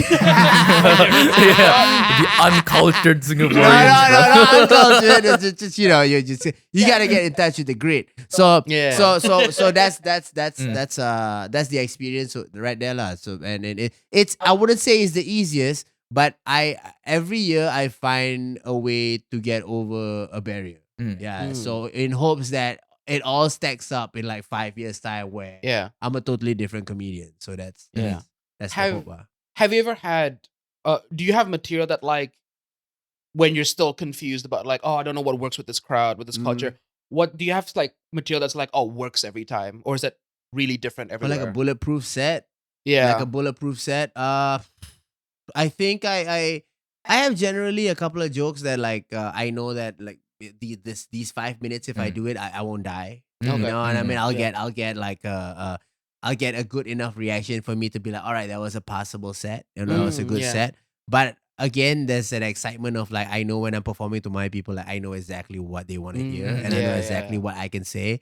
That's the excitement of that as well. Mhm. Yeah, so I think it varies with comedy. Sometimes the same jokes that you tell today in this club or the same night in that club, same delivery, same night, just different audience, totally different reaction. You know, it's Okay, just it's just how it is with comedy sometimes. It's kind of Yeah. like it's not really a vibe. It's kind of like you're catching like a moment from the air. And if the moment is right when you're telling that joke, then you'll get that big laugh. But sometimes the moment is not the same as it's not similarly as captured as the night before. Yeah. So then you have that. You have that also. There's a lot of like factors at play. But like to answer your question, I have one that will work most of the time, but like you know, it has died. Like it's not bulletproof. No. Yeah. I don't think I won't go as far to be like I got a bulletproof Yeah. 5 minutes, because even those people that say that they have a bulletproof 5 minutes, but like to who, you know? Yeah. Okay, Yeah. If you have a bulletproof 5 minutes and it's all like misogyny stuff, you know, maybe you kill in certain parts of the world, you know, Yeah. but you know, You're like reading the crowd. All right, these are a bunch of misogynists. I Yeah, got just a set for you. But yeah. But you know, But then, but sometimes even with woke stuff too, like some parts of the world, it don't work. It don't work. Yeah. So it works. It works both ways. It's such a subjective art form. Yeah. it's like super like as someone who worked in production, TV production, I always feel like comedy is the hardest like genre, I guess, to do. Yeah. Because it has so much to do with not just the material that you have, it's also like timing and delivery and a lot of that stuff. It's different if you're trying to make something sad or dramatic, you know. Bahasa stand-up is huge, man, here. Like, do you guys ever get into that? Bahasa stand-up here? Bahasa Indonesia? Like we In Indonesian? Yeah. rarely. I don't think we're the crowd for that. Oh, wow. Yeah. Wow. Okay. We're more, I think I've seen some stuff out there. Yeah, from the comics? That's pretty funny. But like, if you ask me off the top of my head, oh yeah, do you know any household names? Like, I wouldn't know. I mostly see them in like form of like Instagram Reels, shorts, Right, and stuff. And so right. like they're not like famous. Yeah. But I think the reason why that's kind of hard for me is just like generally, you know, before social media, when it's just on TV, most of our comedy was very, very like slapstick. So I guess like growing up, just kind of like leaned away from that. It was kind of like, you know, slapstick or either that or like very, very like super over dramatic, because you know there's like yeah. the lore here is that like a lot of our like media industry is run by like Indian immigrants or like or like second or third wave. Imagine Yeah, that. or like, yeah, like, yeah. Wait. You telling me like a whole race runs media industry? I've never heard of such a concept. That's the actually allegation. crazy. No, this is the clip that's gonna pop off. Yeah. The industry was promised to them, bro. It was It was promised to them 6,000 years ago. 6,000 years ago. Yeah. No. He's disassociating from this podcast right No, now. but like, so a lot of like our like we call them sinetron, which are our soap operas. Yeah. Telenovelas. Are very like telenovela flavored, but also, you know, with like, you know, like the editing, the slow motion zooming effect on like the dramatic moment that happens a lot. But then also a lot of like the comedy style is also, you know, where there's like, you know, there's very slapstick comedy where there's literal like not even a laugh track. There's just sort of like, you know, like the clown noises in the background. Yeah, exactly. Yeah. Oh, the Senatron style is also somewhat very Mexican. Like it's very right. Isn't it very Latin also? No, yeah, you're It's right. a little bit right. Yeah. It's The Telenovelas. flat lighting. yeah. It's almost like it's rooted in the same kind of like taste. You know what I mean? Yeah. Because like if you look at Filipinos, they're just like Malays that got colonized by the Spanish instead. You know, that's what we have the same sentiment. Like we'd say like Filipinos are just like Catholic Indonesians. Yeah. Yeah. Well, we call them Catholic Malays. It's, you know, it's just like what Malays would be if they were Catholic. very excited about Christmas, incredibly Yeah. excited about Christmas, Yeah. right? And just as enthusiastic, because I think essentially at the root of it, we're kind of a race of people that love spirituality. I think that we're really inclined to it. You know, Yeah, we really yeah, like that. In fact, I don't even think we agree with capitalism. You know, we're just vibing with it. Yeah, I mean, it's what we Just got. vibing with it. I guess this is it. I always say this. I'm like, whenever I'm, especially in Malaysia, Mm. whenever I'm having to do an administrative thing, and I see that the person that's handling the administration is a Malay person, and I always go fuck. And it's not because I think I'm gonna have a hard time. It's because like if it's a Chinese person, I know how determined they would be to finish the job. If it's a Malay person, I'm sure you do the job well as well. But both you and I have the understanding at the back of our heads. We go, we don't really gotta do this. We have the understanding of like, we don't really gotta do this, right? Yeah. Everything's just make Gotta take believe. our time. Everything is make-believe. None of this is real. And money's just paper, bro. Yeah, it's Like, just doesn't paper. matter. It Yeah, it doesn't bro. matter. Everything is real. I'm gonna see you in Yeah. heaven. You It's gonna like- see me in heaven. Yeah, it's like Mafilindo, all vibes. Yeah, all vibes. all vibes. Mafilindo was all vibes. Yeah, Yeah. So it's kind of that. Yeah. So it's That's why it Yeah. survives to this day. In our hearts, it does. In our bro. hearts and in our minds. hearts, it does. I We'll went never know. to Japan and I saw this Filipino comic came up to me, and then the first thing is, oh my god, you're Malaysian, yeah. And then like, you remember Mafilindo? And I'm like, You remember? They still we have- need to do, guys. If you ever want, put it together Uh-huh. like a Malaysian, like a Malaysian guest and me, and then a Filipino guest, and we have a Mafilindo episode. Oh, dude. That is so fire. Any Filipinos / also Malaysians. Yeah, you watching. know what I mean. Yeah, no, I we'll sort out the Malaysian part. I'll sort out the Malaysian part. It just we need to get a Filipino. Mm. I think we can, and then we do it. We do a Mafilindo app. You know what? I could get comics in. We'll revive then we do a Mafilindo. Mafilindo app. Yeah. Please DM okay, us. bro. The house is big enough. Okay, so let's. Yeah, we're not in Singapore. It's definitely the house is big enough. Yeah, if you're Pinoy and a comic and interested, DM us. And you Son. too could be in this chair. The special chair, the hot seat. Yeah. The throne, as they call it. Yeah, The throne. Throne, as they But call it. Yeah. I've- What's something you recommend? Like, you've been like glazing Malaysian food all this while. You know what I mean? And I understand why you would say that. But then I, who's here, Mm. like I want to know like where to eat, because like, listen, at some point I'm gonna be sick of pagi sore. Okay. Oh, you've been spamming pagi sore. I've been spamming Yeah, pagi pagi sore. I've been spamming pagi. I've It's been good, it's introducing good. everybody to pagi sore. You know, all my friends are coming with, oh my god, pagi sore is the best thing ever. And all the Indonesians, like I know that they're accommodating, and they go like, all right, I'll take you to pagi sore. Yeah. But like they're also waiting for me to like get sick of it. You know, they're like, all right, can you quickly get sick of it so that your taste buds have adapted enough for me to take you to this other place? Yeah. yeah. You know what I mean? Yeah. So like, where would you say is the progression from pagi sore to what? That's really difficult question because there's so many different Like options. a Yeah. warteg, is it? Yeah. But like if This is you- like when you start like an RPG and there's like all these branching paths, bro. Like, what do you want to unlock? You know? yeah, but like it's because it's like, do you want like more padang or do you want like a Mm, different Like a Javanese variation? style Javanese dish. You want to food. go like right. Manado There's food. Manado food is big Right, too. Yeah. right. There's so many options. Wow. I Mm. would always say like if you go to like my favorite place to take like people who are first time in Jakarta, Mm. just go to like Jalan Sabang, which is near near Write it yeah. down. So it's near like if you take the MRT to like Bundaran HI, that's where It's like gonna be central, the big, it's pretty Mm. central. And then from there you go to like a little bit up north.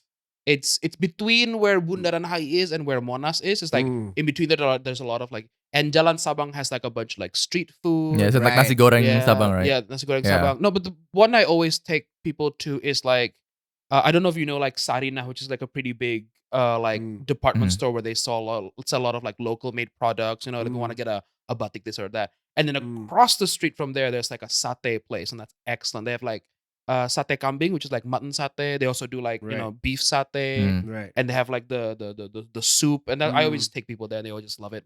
Oh yeah, I need to get a batik shirt. I reminded me. We need to get a batik shirt, like a red one, like a batik shirt. Yeah, I know I you can guys. I can just like I can like WhatsApp you the details. Yeah, it's great because Yeah. you can get the shirt and then you cross the street and And you you have get the food. satay. Incredible, and it's just like literally on the side of the road. They have like and yeah, it's great. Wait, so satay is yours too?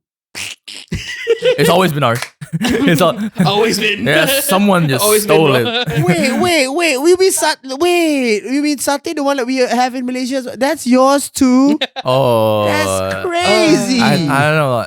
See, What Someone, are y'all gonna claim next? Peanut someone's butter, claiming guys. someone's This is claiming my it. problem with like satay, right? Like I'm pretty sure every culture in the world at some point in history have always because when you imagine cavemen, yeah, and they want to eat, right? It must have been like, I want to cook meat. Yeah.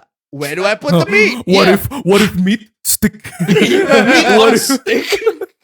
Every culture, Wine, you go to no. yeah, you like in China there must be like meat skewers, right? Yeah, And then, yeah. like you go to you go to Turkey, you got kebabs, right? You go to I mean, some that's a random- whole other Yeah, so like if- fight if- with Greeks with the kebabs. You know what I mean? yeah, exactly. So I think if people want to claim they're like, no, I invented meat on a stick, I mean, like, go home. Yeah. Except we Like, did though. What? Except we did though. Yeah, probably. Sure. Yeah, sure. I guess. I Whatever. guess. No beef to Malaysia. I don't want no more beef with Malaysia, bro. We love Malaysia. Yeah, can you come at for No. him this Yeah. time? He said we said they invented satay, but they won't come at you at that. Yeah, so satay. Yeah. So you have the satay over there. Okay. Yeah, cool, and that cool, road cool, is also cool. they also have like seafood there, like lots of street food that you can like, Bro, explore. I'm yeah. telling you, man, your Indians that speak Indonesian, that's a trip to me. Any Indians that speak like a Southeast Asian language other than their native language, it's such a trip. Really? It's such a trip to me. I went to like a comedy club and I saw like an Indian person speak Bahasa Mm. and he sounded exactly like an Indonesian and I was like, wow, dude, I've never any Indians like Filipino Indians that like how? I've never met how? one before. That's amazing. A Yeah. Filipino Indian. Yeah. If you're a Filipino Indian, Wow. shout out in the comments. We're such a global podcast when you think about it. Uh-huh. Yeah. We got the Yeah. Nigerians on here. Yeah. I'm just imagining Nigerians. They're not actually here. No Nigerians are watching this podcast. No. I hope you guys do. I hope you guys do well, man. I hope this continue. I know. You know what? I hope this continues to be whatever this is, Mhm. because this seems fun. Yeah, and Just a bunch of people shooting the shit. yeah. But like if you do get money, also, I hope it doesn't change. You know, I don't want to like come back in I'm like gonna sell out. I don't want to come back in a year where you guys go like I'm a CEO now. Yeah. You got like banners and sponsorships and shit. Let's go. Like, I don't know. Well, this is your only sponsorship. Yeah, just a guy. Yeah. What's PPN? It's like income tax. Yeah. Tertawa selagi bisa sebelum tertawa itu kena. So this is like a political thing. It was basically Yeah. He just 10%. wears the most unk shirts Yeah. ever. So it just happens to be mad one. unk energy. Look at how massive his watch is. That's like a watch you would see on like an unk who like drives a Yeah. truck and whatever. I'd be like, damn. I was on that phase for a bit. And then I just couldn't have. Fasted? I just couldn't. Yeah, I couldn't have. I had like a big watch, and I was like, There you you know go. what? Nah. I'm definitely on my unk energy shit. Eh. Yeah. Anyway, yeah. I want to go back to like the comedy shit. Okay. Cool. Yeah. no, We keep veering off I made into it. I made it sound like go back. No, it's Get back in the box. because Yeah. because Can like I have the coffee thing. Is on that? Yeah. Is No. that like yeah? this one we've already like censored all the logos. Oh, fuck yeah, dude. Yeah. Yeah. No. Okay. No free sponsorships. Yeah. If you do though, Cool. hit us up. Eh, But yeah. Anyway, yeah. Because recently, Mm. and of course you know this, Panji's like mens rea has been huge. Oh boy, we gonna talk about it. And mens rea has been massive, and I feel like a lot of like Indonesians' coping mechanism with how shitty the government and everything Right. in their lives is right now is through Right. comedy. Like it's just like we feel so helpless, we can't do anything, but like at least we can laugh through it together. And I feel like that's kind of like the role that comedy has taken in recent years, and using comedy as a vehicle for like critiquing governments and unfair policies and shit like that. How do you approach that kind of like tiptoeing through, not giving yourself unnecessary heat, but also staying relevant with the stuff that's happening in everyday lives? I think heat is necessary. You know, like if whatever you say strikes a nerve, I think it's inevitable for you to get some heat in return. So like I think with Panji's Mansuria, he definitely was very bold to touch on a lot of things that will bring heat.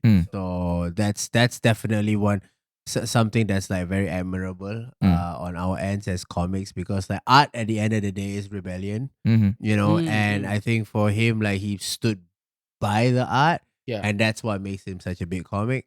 For myself, I don't necessarily feel like I am as politically knowledgeable as he would be for his country. Like, I know a very surface level of things politically in Singapore, and maybe I can explain some things, and even the things that I explain also probably don't have 100% accuracy, right? Because I read as much as I can understand. So I don't really go into into politics that much unless it's like a huge topic that I have full knowledge about. With that being said, maybe my approach usually is on the cultural aspects of things, on how the difference between the life experience of like a Malay person in Singapore, or how people view life through Malay. So that's what I know the most. I haven't exactly gotten into a lot of trouble for that. Yeah, you sure about that? But like, I haven't really exactly. but I got into trouble once in Malaysia when I was 2016, right? Yeah, 2016. Yeah. Okay. When 2016, when I spoke about the 1MDB thing with Najib, and even that, it wasn't from great knowledge of knowing what happened. It was just based on what was happening on the news. Just general stuff. Yeah, in general stuff that was happening on the news, I was like, oh, okay, this would be nice to just kind of like poke fun at, not knowing the sensitivity of what it was at the time. Yeah. I don't regret making the joke because that was what that kid knew at that time.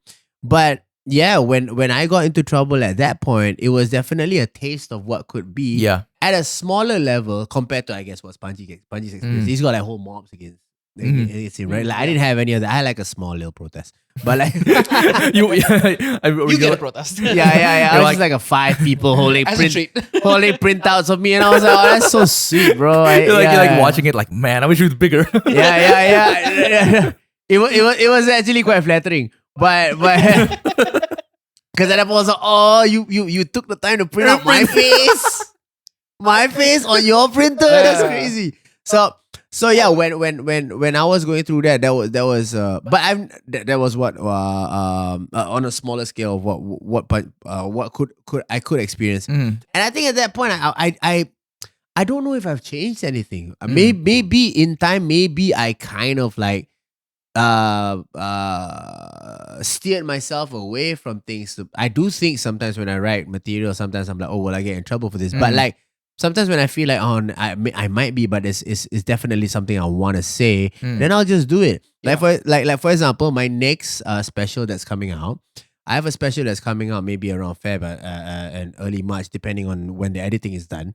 We're still working on it at the moment. It's not a long 1 hour special. It's probably a little shorter than that. It's like a 40-minute special. But the main messaging of the special is how I have transitioned out of being based in Singapore, you know, and even though I'm working in Singapore, it's a great place for you to like build your fortune. But like I have branched out simply because I needed to find other areas where I can get inspired more as an artist. And the messaging behind that is that Singapore's headed towards great economic success. Yeah. But it doesn't come without a price. Yeah. You know what I mean? It comes at a price where you lose a lot of things that makes a country a country. You know, you lose you lose a lot of those things. Like you lose large pieces of your culture, you know, you lose personality, sense of belonging, all these things. Individuality, all these things you lose that may seem not as important or may seem like it's, I mean, it is a young nation at the end of the day. It's only 60 years old. So so maybe culture takes like more than that short amount of time to develop. However, right now at this phase, I just want to tell Singaporeans that that's what's going on. You know, there's nothing we can do to kind of like, oh no, let's like scale back or that. No, we're not. I'm not saying that. I'm just be aware that this is happening. and hold on to whatever that's important to you, because in the future we might not realize how much we need it. Like the sense of individuality and culture may not seem like that big when you're trying to survive in a capitalist environment, but that it will be very valuable when you want to find out who you are when you expand out of Singapore. They'll be like, oh, who am I though? Like, you have these things to hold on to. So those are that messaging.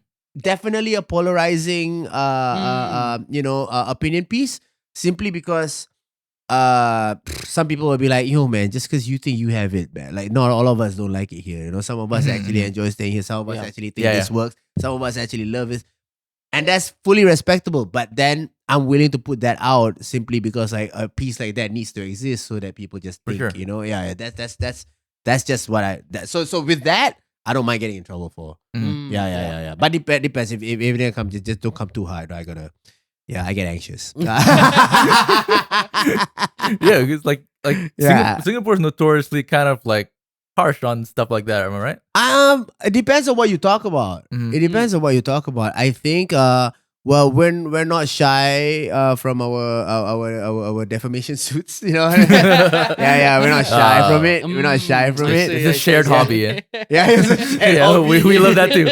We love defamation. You all love that here? We love defamation. We love a defamation suit. Yeah. We're not shy of those. But yeah, it really depends on the top. I think like a lot of the main things that Singapore is still very sensitive on would be the things that I guess are what they are strict on already in terms of like in terms of narcotics, in terms of these kind of things are very sensitive areas where like if you speak anything that is opposing to what the national consensus is, then you most likely get into not a very favorable place. But otherwise pretty much you can. I still feel that there's a lot of leeway in Singapore to say what you need to say. However, you may not realize what you need to say until you get out of that place.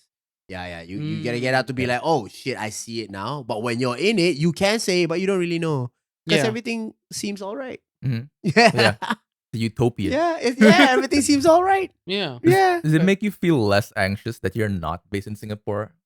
And you can say more stuff? No, it's more every day I live here because Singapore gives you a sense of comfort, bro. When you're there, you're very comfortable when you live there. When you're outside, what I've been what has been understood by me is that there is always imminent danger existing somewhere outside the system of that is set, the system that's secure as Singapore, as opposed to being in the country. So there's always that. So to answer your question, secure, don't know. Financially, 1,000 fucking percent. Okay? You're set. Financially, 1,000%. Finally, I can understand what it's like. To live like a human being. But with that also, I don't take that for granted. I think secure, well, not really, but like I think more experience, more life experience. I definitely, I don't regret it one bit because I feel like it still feels like a home to go to. Like when I go back to Singapore, I still feel like, man, I miss my friends, I miss my people there and whatever. I miss it. But then it's like there's a time period where the moment I extend that time period, I'm like, yo, man, I'm being slow cooked right now. Get the fuck out. Yeah, that's that. It is a crazy kind of thing to imagine. Like, this is your entire country, and it's like this. And that when you think about it that way, and this is something that probably we never thought about living in Indonesia, because it's always like, oh, I can just go where we want. Crazy, you got islands and shit. Yeah, got hella islands. Size of Singapore too, probably. Basically, right? We take that for granted because if I put myself in that mindset of Singapore, like, all right, this is my life. This is where like everything is going to be. It makes sense why some people can go a little stir crazy. You know It's a large port, you know what I mean? It serves what it's supposed to be like. It's a port, But that don't mean it's. Like I always get into debates with my comedians. I'm like, yo man, like you need to chill, man. Like countries come in different forms. Like and ours comes in a port. Open air mall. Yeah. But yeah, so with regards to that, I think probably there's definitely a lot of discussion and that comes with that. But like I personally feel like no matter how many discussions we have about where Singapore is headed is inevitable because it has to do. This is the only means that we have to survive. Yeah. We have to be that in order Yeah. for us to survive. Mm. Which is fine, but like just understand the things that come along with that's a price, Mhm. you know. Yeah. That's what I'm saying. Yeah. I like that you mentioned also a little hint. I don't know if this is something you've already like dropped on the socials or whatever about Yeah. your upcoming new special. Oh yeah. Yeah. Mm. Yeah. Your Fuck, man, this motherfucker did his research. I love this guy. Yeah. Yeah. your previous special, right? So how? Yeah. Yes. It's on YouTube. It's free. You guys can Yeah, go watch it. Yeah, It's you should fun. watch it. it's really kind good. of free. You can give money if you want to. Yeah, but- that's actually what I want to touch on, right? Yeah, Because you yeah. talk about there's like a intermission in the middle, right? Yeah. Yeah. Where you're like, hey, Yeah. you know, this is self-produced, self-financed. Yes.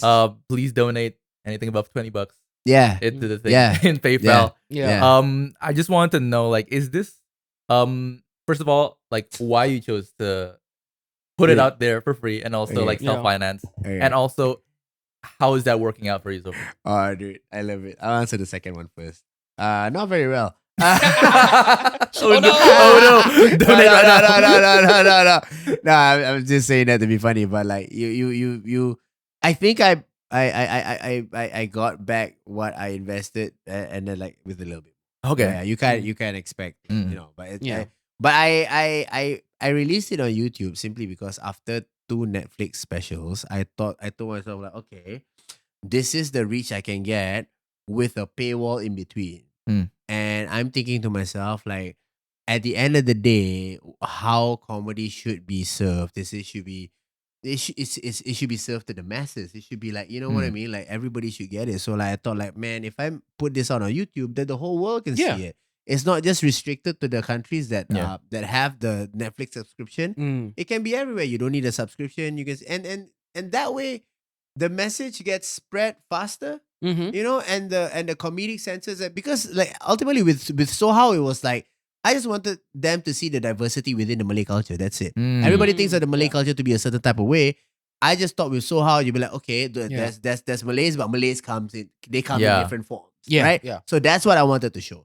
And with that, I believe that there needed to be like a platform where it's like larger. And in terms of reach, I love YouTube. You know, it did a lot for me with my career. It really definitely moved the needle for me. It definitely elevated the position where I'm at. Yeah, but with that, I guess it made the money worth it, lah. Yeah, the money is okay. worth it. Like I'm releasing my next one still on YouTube. Like I'm not saying that I'm quitting Netflix altogether, but they're just it's just more exciting to be able to like take autonomy on like what you want to do or when you want to release stuff and Yeah. all that. You know, like it's just fun. And I feel like no matter what, we live in such a market where like mediums like music and videos and all that is gonna be out there, bro. No matter how much you try to price it, Yeah. Yeah. it's always gonna be out there. Yeah. So I want to take control and be like, yo, you just have it. You Yeah. know, like but like when you do have it, and if I'm doing a new show, then come lah, you know, pay our tickets. Yeah. You know, Yeah. that's like, yeah. I think that's kind of like where things might be headed because you Mm. can't just have an online presence only. Yeah, You kind of have to Yeah. be offline yeah, and like have those in-person shows if you're like an artist, you know? yeah, Like yeah, otherwise, you know, people are not going to it's not going to be able to sustain yeah, itself, you know? yeah. Yeah. Because monetization on platforms is like Mm. pennies, you know? Yeah. Do you get that sentiment also? Yeah. Well, oh man, like I understand pennies more than anyone.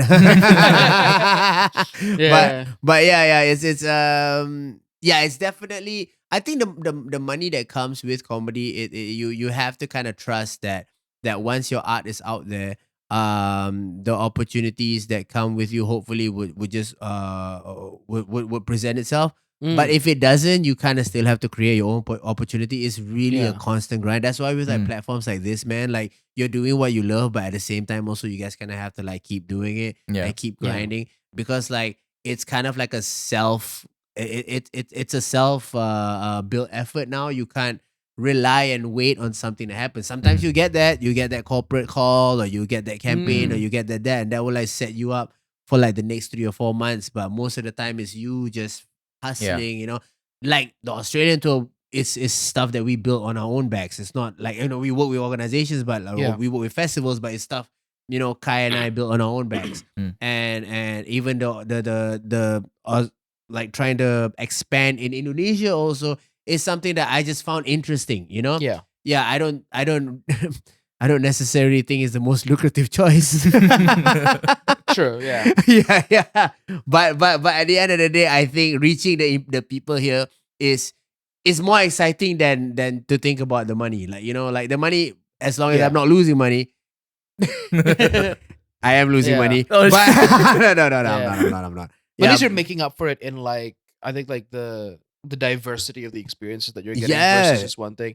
And I hear like streaming residuals are kind of shitty anyway, right? Yeah. And like, or sometimes like I've heard of this a lot where like sometimes, you know, maybe Netflix decides one day they're like, you know, we're not gonna host your specials anymore. Just like boop. Yeah, and it's gone. Right? And it's gone. But on YouTube, it's kind of being like, yeah, it's like you have direct access to like your audience. It's pretty good. Yeah. Yeah, and I think that takes the power away from the comic or the artist, you know, where like you have a platform that determines whether or not it stays on or not. Like, dude, man, like Netflix has increased the position of myself as a comic over the years. It has, and I'll be forever thankful for that.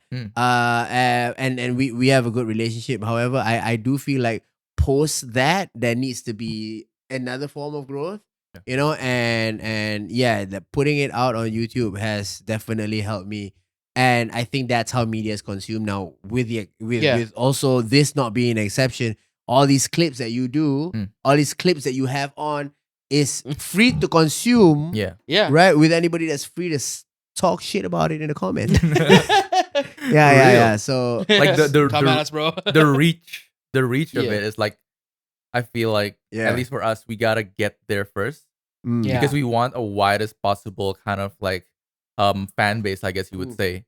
Because at the end of the day, I don't think, and this is more of like content creator kind of thing. yeah. I don't think we can rely on just monetization from platforms. We need Definitely like a sort not, of like we need like a sort of Patreon Right. fan donation kind of like self-funded thing to Yeah. in order to survive and thrive in it. Like kind of like what Dropout, formerly College Humor, Yeah. the kind of system that they have. And it's Yeah. kind of difficult Like when direct to you're consumer, yeah. direct to consumer, but it's kind of Right, difficult right, when right. you're like in a third world country. Right. Like if you're in Indonesia, people are No, struggling yeah. to get by. They're not going to pay for our stupid podcast, you know? what I mean? Yeah, True, yeah. and that's exactly what my point is. Like, so I think it's pretty understood. I've said this a couple of times also. With the reason why I moved to YouTube, but like it's definitely a choice that has not been something I regret. Yeah. yeah. It's not For something I sure. regret. Yeah. Cool. You talked about also music, and I want to talk a little bit about music because, Yes, because of I see you shredding, bro. I see you shredding. Shredding? Not shredding. Shredding? Crazy. The blues, bro. The blues. Oh yeah, dude. Yeah. Dude, I am a big fan. Like I love music. Like sorry, ask your question first. You used to have a band, right? You used to be in a band. Unless Wikipedia is lying to me. Yeah. They got my shit on Wikipedia. We need to check that, man. What are they saying about me in Wikipedia? They said Pull it that up. you used to be a cleaner. Hold that shit up. You used to What the fuck, bro? you used to have odd gigs or something, and you used to have a band, and you do crowd warming sets between like your performances, something like that. That's crazy. Yeah. Can we pull it up? Do and you read? know what? Can Do we you know what? pull it up on your thing and read. Do you know what Pull your it up. Do you know what your picture is on Wikipedia? Listen, man. Pull it up. I'm pulling it up. Pull my wiki and read it right now. Okay, I'm about to crash the fuck out. you can fact check your wiki right now. It's Okay. already- All right. I read that shit. What? Are you aware this is your picture? No, bro. Where is this Bro, from, my bro? manager's not even aware. Did you know this website exists? Where is this from? You knew it? I have a wiki. Where is this from, dude? This is from like a skit show I did with this group called Wa Banana. I don't know if you've heard of them. You're on like No, NS or not. something. Yeah, no. Any personal life stuff there? Here we go. I'll read it. Okay. Let's go. Fadzri was born on 19 September. We're September babies, by the way. Fuck yeah. 1986 in Singapore and has had a secondary education in Malaysia and did his Sijil Pelajaran Malaysia. Dude. He went back to Singapore and did his national service. Dude. This is the part I read. He had previously worked as a waiter for a paddock club for working at Far East Plaza as a cleaner. Is that that How do you know that? Yeah. Wow. This part doesn't even have like a reference to it. They just like, I know it, man. Off camera Trust right me, now, bro. your manager is like Jaws again. Like, what the fuck? Trust me, bro. Where are they getting this info from? Source, trust me, bro. Yeah. But anyway, cleaner, right? Cleaner. Right. I'll confirm. Okay, you know what? Let me hit you with the story. Okay, I wasn't just so here's the thing. Before I went to national service, I just finished my Sijil Pelajaran Malaysia. So like I just finished SPM. I didn't want to go to tertiary because like at that point of time, all I wanted to do was just enjoy myself. SPM is SPM for someone who doesn't know. it's like the O levels of what's the equivalent of O levels here? O levels. Yeah, It's yeah. like high school. High school diploma. Oh, okay, High school alright. diploma is like 12th grade Mm. or beyond that. Okay, we don't have 12th grade. I was just like secondary one, or rather in Malaysia is Form 1 to Form 5. Okay. Oh, so is that would be like sixth form, though? 13 to 16 or 17. Oh, okay, yeah. Yeah. So you graduate high school at 17. Okay, I see. Yeah? Yeah. Yeah, so I don't know how it works here, lah, but like that's how it worked in Malaysia. Mhm. So post that if you want, you can register for national service early and go in at 18. But for myself, I thought I was gonna go to tertiary education, but it ended up I didn't do it. Yeah. So because I didn't do it, there was a period of time where I needed to wait for the national service to call me in. Okay. So that period could range from 3 months to like 1 to 2 years, right? You don't I know see. that. You don't know that. You just pulled up some information on me, bro. You Yeah, know, like look was up. ready to. How You know, long like, was you know, it the clip. in bro? between? So, between that time, you can either get a job, but like not many jobs will want to get you simply Okay. because they So you can't might be called in. they can't hire you long term. Yeah. You know where you okay, are going. yeah. So you can't find work. So the only work that you can find are like odd jobs, and that's Mhm. why like I didn't mind. I just needed some money so that I can go out and party. You know. Alright. So I was like, all right, I'll be a cleaner for like 1 or 2 months and then get a little bit of that, you know, because those were the only jobs that would take you at that time, right? Yeah. But waiter or whatever. But I scored this one time. I scored this temporary contract, bro. It was like I was 19 at the time. This temporary contract for like 3 months or 4 months, right? I got to be a security guard at a university female hostel, bro. University. Yeah, like a hostel, like a female hostel. Uh-huh. I was 19, bro. The female hostel in there, 21. I'm their biggest threat. And It's like a fox guarding the hen house. yeah. Oh, dear. Yeah, I know. I was a security guard there, right? And there's one time I remember I had to the biggest threat in there. That was like, yeah, man, we need to catch this underwear thief. Underwear. Oh, God. There was an underwear thief at large, and he always strikes at night. And then my supervisor looks at me, boy, you are responsible, okay? If you see the underwear thief, you must chase and catch. I'm this scrawny little kid. I'm like, what am I gonna do? It's a You know what I mean? 19-year-old. That's a 19-year-old kid, right? I was like, I'm never gonna be able to catch him. Right? And so every night we gotta do our rounds, right? Yeah. Most of the times I'll do the rounds and then I'll go into like they have a common room in there. I'll just fucking sleep in there for 1 or 2 hours, right? And then I'm doing my rounds one of the nights, and then like I saw like a guy, like something, like I think he knew I was there, and then he like immediately walked quickly in the other direction. And I saw this guy, and this guy is speed walking, and on the floor is like a whole bunch of panties. Bruh, it's right there. That's like the panty bandit right there. You know what I mean? You saw the panty. I know, I saw the panty. Jesus Not gonna lie, Christ. at 19, I was like, how good is it? But you know, I didn't. He I didn't want to do it. I didn't want to do it. So I was like, dude, man, I have a job. I am the Gotta get security him. guy. Gotta stay I gotta go professional, get bro. him. Stay professional. I chased after him, right? And this guy knows that I'm chasing after him, starts running. And I'm like a nervous 19-year-old, but I'm like, hey, stop! Please! Bro, stop! Don't do this! I can't fight him, you know? So I'm going like, dude, I don't know what to do. Like, I have a walkie-talkie. Should I throw it at him? You know what and I mean? no one to call on the I other don't end. even know. Like, I'm just, I'm calling. I was like, and I'm panting. I'm going, underwear, thief. And I can only imagine like control center at the time. What the fuck going on? Because it's going straight to HQ, bro. Yeah. Everything that we're saying is going straight to HQ, right? And this is a big campus. So you can imagine at 3 a.m. in the morning, they're hearing in the campus going, underwear, thief. I turn to the corner and I see this guy on the ground. And right there was my supervisor, his knees on his belly. He's going like, Holy shit. this one. Yeah.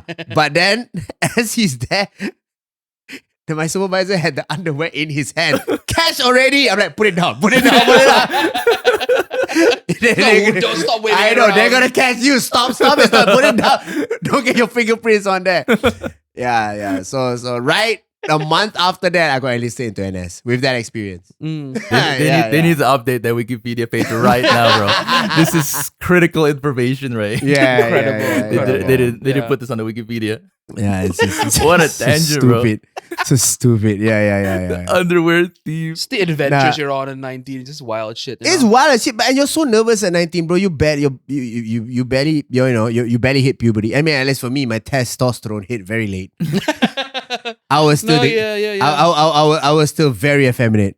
You know, I mean, there's no need to use that in the past tense. Sometimes I have my moments, but you know, but you know, like at 19, I think after NS, then it started to be like that. Then I think it was kind of like a baptism of fire a little bit. NS.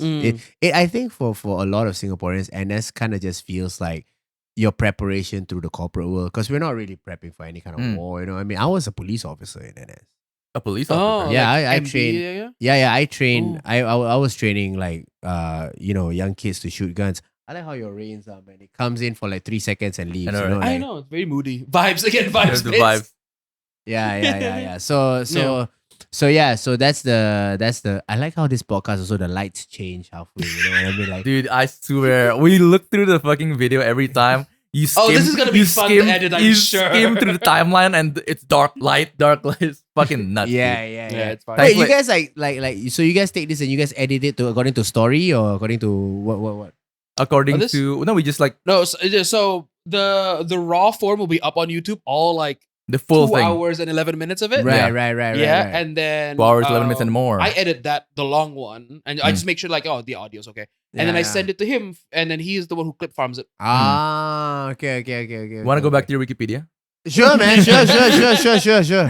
Okay, well, it says you did the cleaning gig, Mhm. and then the unbeknownst to Wikipedia, the underwear thief saga, Yeah. and then That's new actually. I'm trying to work that on stage. Yeah, but that's a couple of elements You that my gotta put that my in. manager got nervous. I was gonna say on camera that okay. I said there's elements of the story that you got nervous that I did. Yeah, so I did. Yeah, that's the media training didn't prepare you for this one. yeah. Anyway, the Wikipedia goes on to say that he later formed a band and would talk to the audience in between songs, eventually hosting events for local bands. I like that. Yeah. That's true. I did that. Yeah. So I was a part of a band and I was singing in the band, you know, and then slowly the people who were organizing the gigs were like, hey man, how would you like to host these things instead? And I didn't know at the time they were trying to get me away from singing, you know, Oh, but this like, guy. but I hosted them. And I think while I was I liked how like I could just be honest on stage when I was hosting. But like a long time after that, I found that it was easier just to be by yourself and not have to work with a band. You know what I mean? Yeah. So that was fun. And for a long time also, I was very into the rock scene. Like I loved I loved rock music and also like the metal scene. I was like when I was a teenage when I was in my teenage years, I was in a punk band. You know, Nice. I was That's in a sick. punk That's sick. band. Yeah. So it was I think it was back before like social media and everything. So a lot of like the political causes that I know today were introduced to me when I was in the punk bands. You know, Mm. stuff Oh, like cool, where cool, they cool, showed they used to these things called zines where they were like, No, yeah, yeah. yeah, yeah, yeah. He's, So he's big on the zines. yeah, so zines, so they were like, that's where you learn about capitalism, you learn about all those things. Just That are very, photocopied shit, just Yeah, pass around yeah, at yeah. like gigs. yeah. So this was like back in 2001, so Yeah. so where right from the punk band, I went into the rock scene, and that was more like music centered. And then I when because rock was like experiencing a decline genre wise, yeah. it was slowly becoming obsolete as a genre. It was like plateauing. Yeah. But Yeah. like hip hop at that time was Oh, a new yeah. form of Yeah. rebellion. At that time was a new form of rebellion in terms of music. It was a surgence of hip hop. So like, and I was always a big fan. Mm. Yeah. Damn, you get heavy this Yeah, way. it's crazy. Yeah. So it's a big guy. yeah, so the big guy. So I was a very big fan of hip hop. So for I think the longest time when I was like kind of into music, I was just into hip hop and stuff. Yeah. Mm. I've given up my Your music career. dreams of wanting to be a rapper. I've given that up. You gotta give it up, man. I'm bro. I'm like 39, bro. I can't. Do you have a still be- SoundCloud? No, I don't, bro. You have a If Bandcamp. bro, if there was SoundCloud, dude, when I was coming, I would have embarrassing ass songs out there, bro. Yeah. I swear. But kids get away with so many things, like Real. a lot easier now, right? Uh-huh. Yeah. Yeah. But like, that's why I want to delve into the music side of things. Yeah. Because what would you say is a harder industry to break into? Music or comedy? Wow, that's a good question. I think music. Music. I think music, because I feel like even though I feel like music is easier to, if you're good at music versus you're good at comedy. I maybe it's the grass is greener on the other side kind of thing. I do envy musicians that are able to just perform their shit out there. You know what I Yeah. mean? And for a musician, if you perform your shit and motherfuckers don't vibe with it, it's their fault. That's how it's supposed to sound. But for like comics, Yeah. you have to be you. You know, Yeah. if they don't fuck with it, it's kind of you. You're not. You're the problem. Yeah. And then you're not adapting to what's going on. Okay. So there's that. And then I think music also, a lot of like similar sounding people, a lot of things. Yeah. In order for you to stand out in music, and also like the labels and the distribution and all that kind of stuff. There's a lot of. It's an industry that's always like very ready to consume you before you even start. Yeah. Yeah. Yeah. like the So- exploitation, right? Yeah, you always find bands or rappers like you think they did well for their first album and they made no money out of that album. Yeah. Mhm. It's so common, right? Yeah. Yeah, and it's because like they were into the making of the music, but they didn't understand the business aspect Yeah. of things. Yeah. Yeah, so I find that I learned a lot of my individuality on how to run a business as an individual through comedy. I'm very fortunate for that. But I have a lot of musician friends that had to learn it the hard way, where like a lot of their residuals that were never earned, masters that were never owned, and just like corporations that just like, and the moment they're consumed by the corporations, they lose their will to kind of like make Make create art, again. yeah. So I find like music is a lot harder climb. Like Yeah. in terms of music. I think Yeah. even harder now that even though you get a wider reach by like putting things up on like SoundCloud or Yeah. Spotify, Yeah, streaming. the monetization from those platforms are like again pennies. Yeah. You Yeah, know, yeah. You got 1 million streams. Congrats. Yeah. 2 cents. No, but if you do kind of make it, that's that you earn money though. Yeah. But like then you have to, when you get to that point, you've gotten ripped off.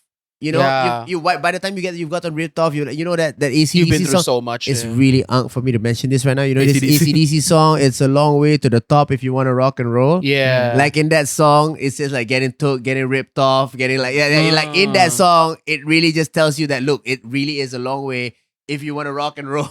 Yeah. I long swear, shitty road. it's a long shitty road, and a lot of people die. They just give up, right? And I know so many musicians that just like, dude, everybody's a fucking vulture around me right now, and I don't have the heart for this. I just want to make music, and they end Yeah. up just in their corner making music, Yeah. right? Or some have so much trauma that they don't even want to touch the music. yeah. You know, then they go like, yo, Fuck nah, it, yeah, that yeah. reminds me of like too much Yeah. that I can't yeah, even get my head there anymore. Yeah. You lose the love for it, basically. Yeah. So I think if I could give any advice for any musician out there that's trying to kind of do their thing, just do your thing, man. Just do your thing, and like it's very important that before you enter any deal, for you to know the business aspect of things. Yeah. Like you don't have to real. you don't have to worry about getting famous or anything like that. Eventually, it will happen if your shit's dope. But Yeah. like but very very importantly for you to get some motherfucker that could like run you down Yeah. and own Don't all get your- ripped off, right? own Yeah. all your shit. Own all your Yeah. shit. That's the first step. Yeah. No, Get it. I get a little bit not triggered, but I get a little bit passionate when you're talking about music. Because a lot of my friends are close musicians and and many of them have been ripped off. Yeah, dude. Yeah. It's like yeah. a rite of passage almost.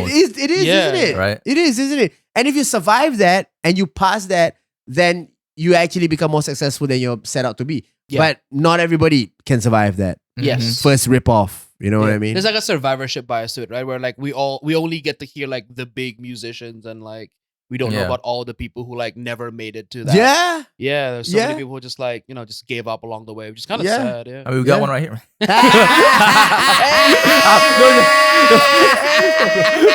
No shade, bro. No shade. I was like, no wonder you're so passionate, man. You one of those guys? Fuck yeah, dude. The It system comes- spat you out, bro. It comes from a deep place Yeah, in your yeah, heart. yeah.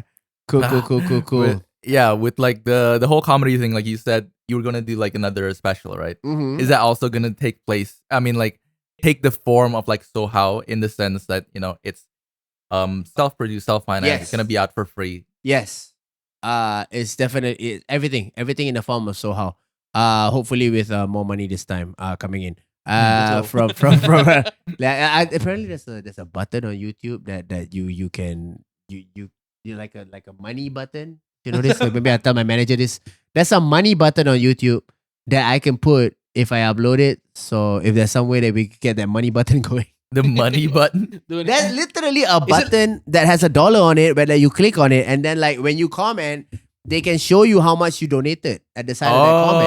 Yeah, for Yeah. Is it like like a subs, like channel subs, kinda. membership? Is it, or is it different? No, it's Oh, like okay. like donation, like outside donation. Oh, where yeah, they- yeah. Kind of like Twitch subs, I think, right? Oh, okay. Yeah. Oh, Shit. Yeah. So it takes that form. And yeah, I'm very excited to put it out. Pause.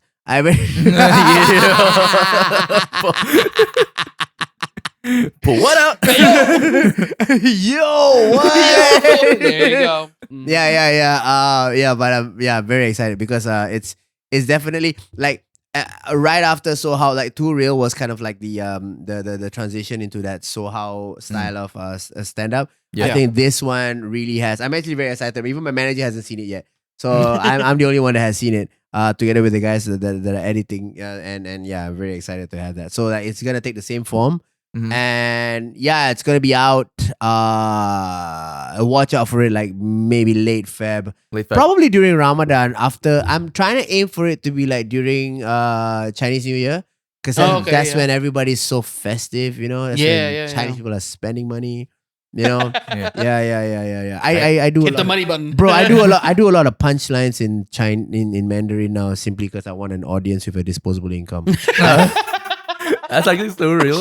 That's actually. They're gonna yeah, spend so- all the ang pao on Yeah. you, bro. Yeah. An audience with a Yeah, disposable why do you think income. our podcast is in English, aimed at people living in Hey! Jakarta? You know, being like, Yeah. gotta aim for that 5 Yeah. juta minimum. Hey, you not- guys have the largest. Do you know this? Indonesia has the largest population of Chinese people in Southeast Asia. Google that. Yeah, I wouldn't be surprised. We have the largest population of anything in Southeast Asia. I feel like. Okay, fair enough. Wait. Are you guys bigger than Philippines? No, right? I mean, like size wise. No, I right? believe so. Yeah. Wait, how many? As in people like population or like country size? Okay, can we Google like Philippines versus? Because I think Aren't that, we like the 4th largest? because there's country like in the world? 1,000 Yeah. islands in Yeah. Philippines, dude. Oh, So like, true. you know what I mean? Nah, we have more islands. no, Trust me, bro. Trust me, bro. because they put that in a national song. There's like 17,000 islands. I Yeah. don't know how true that is, but 16, 17,000. I don't know how they're It's counting. 17,000 I don't know, like something. a rock in the middle of the ocean. Island. Yeah. Okay, it Yeah. counts. It Yeah, counts. true. Yeah. The Philippines AI overview again. Sorry. The Philippines officially has 7,641 islands. That's rookie numbers, bro. Wait, how many islands do y'all got? It's 17,000, bro. I swear. Are you sure? It's in the teens. It's definitely. You know what? Oh, It might be just government. okay. Mouthpiece shit, I don't know. Wait, how many islands? Wait, How many islands? what we're fed is 17,000. in Indonesia? I'm not going to like say that, Bro, like, you're right. Holy crap. 17,000 islands. Yeah, man. There That's you the go. Philippines rookie numbers, bro. Whoa. No shade to Philippines, bro. But 17,000 islands is insane. It's It is. Wait, are there islands in Indonesia where like it's just remote bunch of people living there and just like, wait, are there undiscovered tribes in Indonesia? Yeah, I'm pretty sure there are. Wait, I don't know how. under orang pendeks from here? I'm not sure, actually. Man, dude, you gotta Yeah. look at that Graham Hancock shit. They're talking about orang pendek, you know, like first like iteration of civilization, not human civilization, like a human evolution. Like the orang pendeks here, it's like pick me humans. Oh, okay, Pick me I don't know, not pick me as in like pick me girls. Like, like Yeah. I'm not like other girls, but no, I'm not like other I'm guys. not like other humans, bro. I'm like Yeah. not the. I'm not like the other Neanderthals. I'm not like I'm not like the other Homo sapiens. yeah. So like this, and then you guys have a Gunung Padang.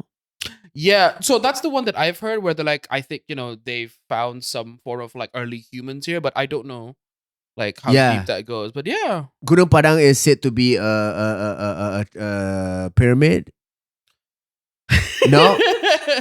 Okay. You went down some I do not know crazy ass that. I do not know conspiracy. that. Right. So, Because, so yeah, unfortunately, that goes a little too close to like there's a whole bunch of like conspiracy theorists. The conspiracy theory crowd here is so big, bro. You love So I'm conspiracy like, theories. yeah. You And love so it, bro. maybe that is some form of like like old civilization. Maybe there's like a temple or Right. something. right. But there's also like there's a huge crowd for it here, bro. Where there's like Illuminati this, Illuminati that. okay. We're So like- okay. So There's also a big kind of like, I don't know if this is like for real or not, yeah. but like a real kind of like urban myth that, oh, did you know that actually Hitler escaped to Garut in Java? Yeah. Bro, Like, bro, but Hitler I escaped believe to a village. I believe that he escaped. Sorry, I just like holding it like Go that. ahead. I believe that he definitely escaped to somewhere. Like I don't know if he killed himself, but like that. No, okay. You know what? It's a conspiracy theory. I know, but like there is a there is a series on I don't know where. But like it's about Hitler escaping to Argentina. Argentina? Yeah. Pretty wild. Pretty fucking wild. Yeah, sometimes it's There were like, a lot of me. Nazis in Argentina, so I there don't was know. a lot of Yeah, Nazis. It's They pretty, all it's pretty went fucking there. wild. So it's like anytime someone like on IG or whatever, it's like the German flag ex Argentina, like talking about their heritage, everyone's kind of like, I know where your grandfather's from. No, wait. Okay, so yeah, so like since there's so many islands, are there like tribes that are like, you guys heard of Sentinel Island? Yes. Yeah, Sentinel North- Island. Where, North Sentinel North Island. Sentinel Island, where like the nobody goes near Yeah, there. Yeah. Yeah, you know that dude that was trying to Except that like, one guy. spread that one guy got a spear through his heart. God rest his soul. Well, you fuck around, you found out. Yeah, you fuck around, you found out. So, is there like a tribe in Indonesia where you guys are like, yo, we don't like they're not contacted? I can't say for sure. I can't speak to that specifically. Yeah. but Okay, I okay, wouldn't. okay. Yeah, I wouldn't be surprised if there were though. Okay, Yeah, I wouldn't okay. be surprised, because there's. Yeah, like for example, like I think like like Papua, for example, a lot of it is still very very much like unexplored. So I think there are there's probably like a lot Yeah. of like tribes who live in like the real Like the highlands, right? the highlands of Right. Papua. The mountains where it is very very difficult to cross there. Mhm, So yeah, I think there are still some tribes there who are like sure. No, but what about the other islands that are not in that region? Like You're on the wrong podcast, man. Yeah. You're the wrong I wish people. I knew, but I'm not. Right, I'm not about right, to get right, on, right, like, right, right, Spread right. disinformation. Uneducated. Right, We already right. got flamed by the Malaysians for my our bad. uneducated take, bro. But like I reckon that must be really interesting because like yo, Yeah. that means language must be so diverse here, Mhm. Yeah. right? Yeah. Yeah. Like several thousand. You guys different ever get ethnic- on? You guys ever get on your algorithm and suddenly you're on Java talk, you know? Talk. I don't know why that got me, but yeah, go ahead. I don't know why that got me. You know what I'm Java. saying, right? Yeah, You know what I'm saying, right? Yeah, You get yeah. on Java talk, Uh-huh. Yeah. and then it's all just Java. Sometimes, Like yeah. content creators, I love it, bro. Yeah, Yeah. I'm like, cause I grew up there. I have a lot of friends from there, but I'm famously on like Sunda TikTok because like, damn, those people funny and they're just speaking like Sundanese, being like, I only understand half of what they're saying, but it's funny as hell. Yeah. It's like sometimes like the algorithm kind of skirts me towards Bali talk. Uh-huh. And then like look, my Balinese is like really shitty. Like Yeah. my Balinese sucks. I'm a passive Yeah, kind of yeah, like yeah. so Yeah, same, I understand what they're saying. Yeah. And it's just like it's the funniest thing. It's like when I whoa, white people Yeah. for a little bit. I saw this kid in Bali Talk. Like I got Yeah. on Bali Talk, but no, it's Bali Real. I forgot the name of the kid, but the kid was like, "Yo, man, we chilling in California." I'm like, "Wow!" They were like calling Bali For California. real. I didn't Yeah. even know that. That's the thing. You know, California. It's not the most accurate because we don't produce or like earn any Movies. money outside of tourism. But you know, Yeah. I'll take it. So It sounds like sick. I like when I get on Java Talk and then sometimes you see like they have these like kampung parties where like parties inside the village and stuff. Oh, And yeah. bro, that shit look lit. Bro, Yeah. they know how to party. Bro, they know how to they look party. lit. They're like that, like like proper Yeah. like Javanese Yeah. dance. I don't even know what that dance is, but like yo, Yeah. Like the big thing now that I'm seeing is also a lot of hip hop Mm, and rap mm. in traditional or like Yes. Yeah. native languages, whether that's Javanese or Sundanese or even Balinese. Yeah. They're like their flow is crazy and they're rapping in their native language. Yeah, And that's huge now. Like yeah, the kids growing up with such a mixed kind of influence. I love it. I love Yeah, it's seeing great, that. yeah. Love it. And that's like their doorway to kind of like listen to actual Yeah. hip hop, you know. And no,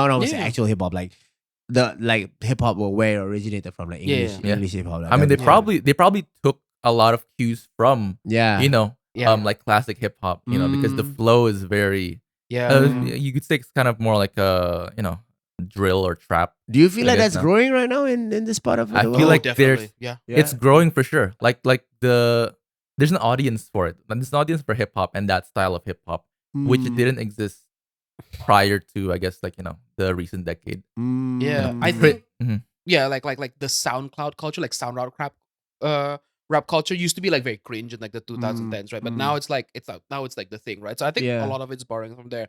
The other thing that as well is I think they're also like merging a lot of like the local sound there as well. So not Mm. just like the flow, yes, but also like like the Traditional instruments. like traditional Or instruments. maybe but, like yeah. the dangdut stuff, like Yeah, like the dangdut like- stuff. Oh yeah, It's yeah, either the yeah. dangdut stuff, or like if Yeah. you're from the Philippines, where it's like Budot's music, where Yeah. where like there's like the alarms in the back, they're like doo, doo, doo, doo, doo, doo. Yeah. It's very popular. Like Mhm. there's like I'm on Horak TikTok, if you know what Horak TikTok is. Horak, So no, no. Horak is what they call just like where the sound system is like the size of a house. Oh, And they're Yeah, like yeah, yeah. so they come from a very specific area in like Jawa Timur and like bro, East and the Jawa. guy that's pushing that shit is like he's on like yes.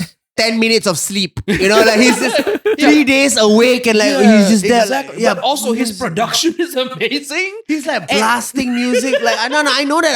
Yeah. I've seen that. But what is that about? Can you tell me more about that? Yeah, so I think a lot of that comes from like Horak is the type of music that it's called. And I think a lot of that comes from the culture of people who would be like they would play this at weddings. Right. That's why it's like it's why the speakers, there's like 6 speakers stacked high, right. really shitty amps, really shitty Right. cables, and the Mm. bass is blown to hell. Yeah, yeah, yeah. But it's yeah, like yeah. it's like the whole village coming together, the party, and the kids are coming to party. So it's like it's Mm. so I guess it's very. I guess if you were like into the rap scene, like I can compare it kind of like how the reggae sound system culture of like the Right, UK, where right, it's just right, like right. it's a bunch of kids with shitty Yeah. amps. They come together, and then somehow that becomes the sound, I right? have to say though, Yeah. a lot of people, especially people who are like trying to sleep Yeah. in those places, Oh, you know. yeah. wow. A lot of them are complaining about Yeah. about Oreg. Yeah. So, That I've seen. I've arrived in that TikTok once in a while, but like yeah, I know what you're talking about. Yeah, that's also Yeah. a big thing. Yeah. I think that you guys popularized coffee raves before coffee raves was a thing. Coffee You know what I raves mean? is Like crazy. yeah, yeah. I feel like- Yeah, Oh, I like just coffee found raves, out bro. about your N word. You guys have an N word too here, Nurul. I feel like And like, we can say that one. in Nurul, you can say that can with say a hard that. R too. Nurul with a hard R. Yeah, I suppose. I'm trying to be like, what is the cultural context for it? But like, go ahead. Will I think? Yeah, about it. yeah. But I Yeah. think it's the same as N word. Only a Nurul can not call another Nurul. Yeah, Yeah. I don't think it's as offensive here. Yeah, I like, know, Yeah. right? yeah, I it's just- like, yeah, obviously. massive, I think like- that there are the worst things you can call There people. are definitely There are definitely worse call things to people. call people. Yeah. Oh my god. So I heard like you know like a lot of noodles will go. I mean I don't know if it's derogatory or not, but like I a lot. There was a time where like it was coffee raves, so you guys were like they'll get high on caffeine and just like You know what I mean? In this Yeah, party. yeah. That's crazy. Yeah. Oh, yeah, coffee raves. I wonder where we got that from. Mm. I feel like it's Now it's just a bunch of pickleball players. You know what I mean? Like just it's paddle. Paddle's the big thing here. Paddle's the big Yeah. thing. Paddle Yeah. thing is. Yeah. No, you're right now. You're in Jaksel. You're in South Jakarta. You throw a rock, you hit like 3 paddle places. Yeah, Wow. dude, for real. Yeah. This is Jakarta Selatan. Jaksel. Yeah. Yes, Son. Jaksel, yeah. I'm Jaksel, sure you know the baby. reputation that Jaksel has. Yeah, it's like a party place, right? Yeah. Yeah. It's where people like us reside. Ah. Weirdos. Yeah. Yeah. Yeah, Like, yeah. you know. It's kind of like the hip cultural Right. happening. People would call place. snobbish even sometimes. Snobbish. Oh, It's got okay. it's Yeah. got a real like Brooklyn vibe to it, but with none Right. of like the real working class grit. It's just mostly just like a lot of people being Yeah. cosplaying Rich as like kids. cosplaying Yeah. is cultural. So it's Okay. happening, yeah. Okay. And that's where you get the stereotype of like a Jaksel English. You know? Yeah. Whereas like So, yeah. people who would speak kind of like Singlish, Mhm. but it's like, you know, mixed in Indonesian and American English specifically. Right. Yeah. Right. Yeah. Right. So us right. basically. Right. Us basically, And our audience. All right. All right. There you go, yeah. You know, we have kind of like a limit on Okay. that camera because Okay. the last time we recorded an episode, around 2 hour 40 something, the camera died. That's So- understandable. But we yeah, so we're thankfully trying to, still like, has avoid that, the but, audio. That's understandable. It's cool, man. We've got like 2.5 hours of this. And you know? dude, like we could talk for a lot more. I feel like because this has been like this has been really fun. Thanks, for man. me Yeah, personally. Thanks, man. I hope appreciate- you are having fun too. I am having fun. I would love to come back next time, actually, and you know, like in due time. I hope you guys keep on doing this, man. Yes. yeah. Yeah, I'll give a good word to some of my friends who Yes, you guys want to please. call, please. And Yeah. if they ever want to come Yeah. down, I think that they'll have a great time. Yeah, We'd I love can't to promise have you back. anybody, but No, I'll put in it's a good fine. word. I'll put in a good word. We'd yeah. love Yeah. to have you back for like a retrospective or something. Of Maybe we course. can in the talk future. about you know by then maybe your new special will be out that way. Yeah. We can talk about it. Yeah. You know, 100%, 100%. I want to do like a Sean Evans Hot Ones thing where like this camera, but only that camera. Yeah, Tell us what you got going on in your life. You know, this is where you plug whatever it is you got going right. Okay. So depending on when this is gonna be out, when do you guys think this is gonna be out? on. He's the editor. How long is Probably it? anywhere from like 2 weeks to a month from now. Yeah, 2 to 4 weeks is usually the. Oh, word. Okay. Yeah. Well, in that case, then check out the Wait, okay, so I'm trying to gauge like 1 month from now. Yeah, so the Australian tour is out. We've got Perth, Brisbane, Sydney, and also Melbourne. So check those tickets out. Everything is on my Instagram page and also on my website, FadzriRashid.com. And yeah, other than that, hopefully I've announced a special at that point, you know, and you know, check out the special that's going to be on YouTube. The special is called That's Why. Yeah, That's Why. Yeah, that's why. So that's yeah. It's I'm very proud of that work. I put it together for a very long time, and yeah, hope you guys see it. And that's it. That's all that's going on. And I'm expanding more in Indonesia.